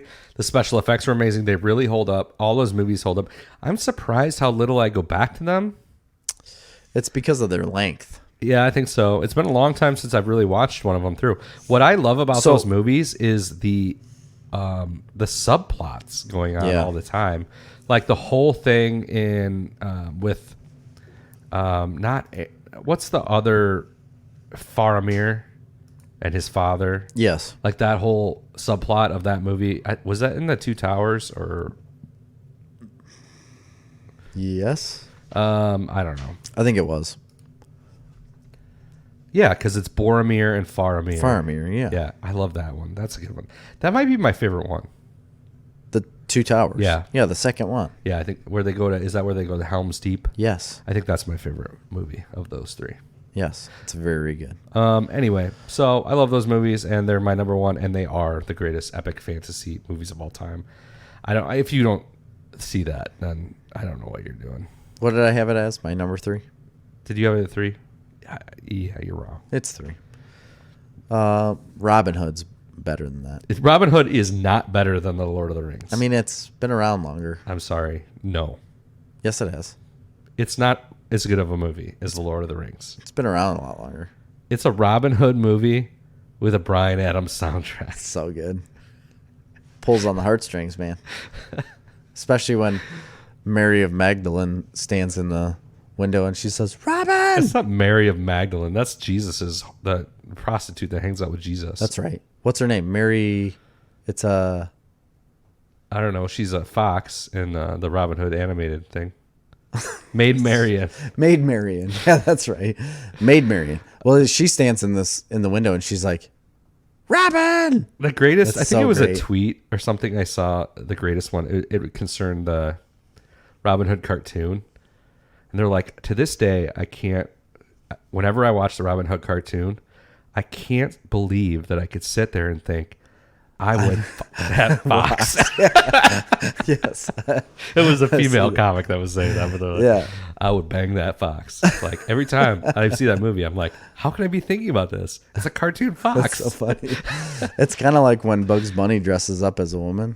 Yeah. You know, she's kind of attractive too. So Robin Hood is not that good of a movie, and it's a terrible. Yes, it's not it even is. as good as the original Robin Hood with Errol Flynn.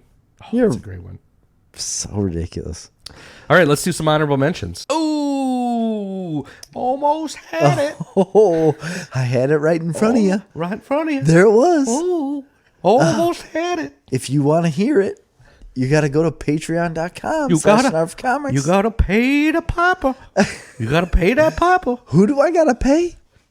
The piper. You gotta pay that piper. I got to pay the piper. You gotta pay that piper. Oh, I'll pay the piper for that honorable mention. Yes, gentlemen and ladies, what's happening here is if you want to check out our honorable mentions, We have 5 more honorable mentions between the two of us. So that's 10 more movies that you get to hear on patreon.com/snarfcomics. yes, you have to check out our Patreon page and to get access to our whole slew of content, you subscribe $5. for the $5 a month level, and you get access to extra content, extra podcasts. You also get stickers. You also get goodies like you get to see behind-the-scenes script pages, art pages, and stuff from our comic books, Fourth Reich and Jetpack Samurai, and so much more. But you can And also... marijuana is legal in Illinois. You could buy that legally on your own, regardless. What does that have to do with us? Yeah, no, I just wanted that to be a, like you could say, if you say marijuana, it brings people. Oh, yeah, yeah. Well, they're all sold out, so... That's true. But marijuana, you can get that on your own. Yeah, you can get some marijuana. You can listen to us talk about our top honorable mention, top You could get that legally legally. without us, but subscribe. Subscribe. Head on over to patreon.com/snarfcomics and get all your extended podcast content for Snarf Talk this week. I've been Chris. I am Jerry. See ya.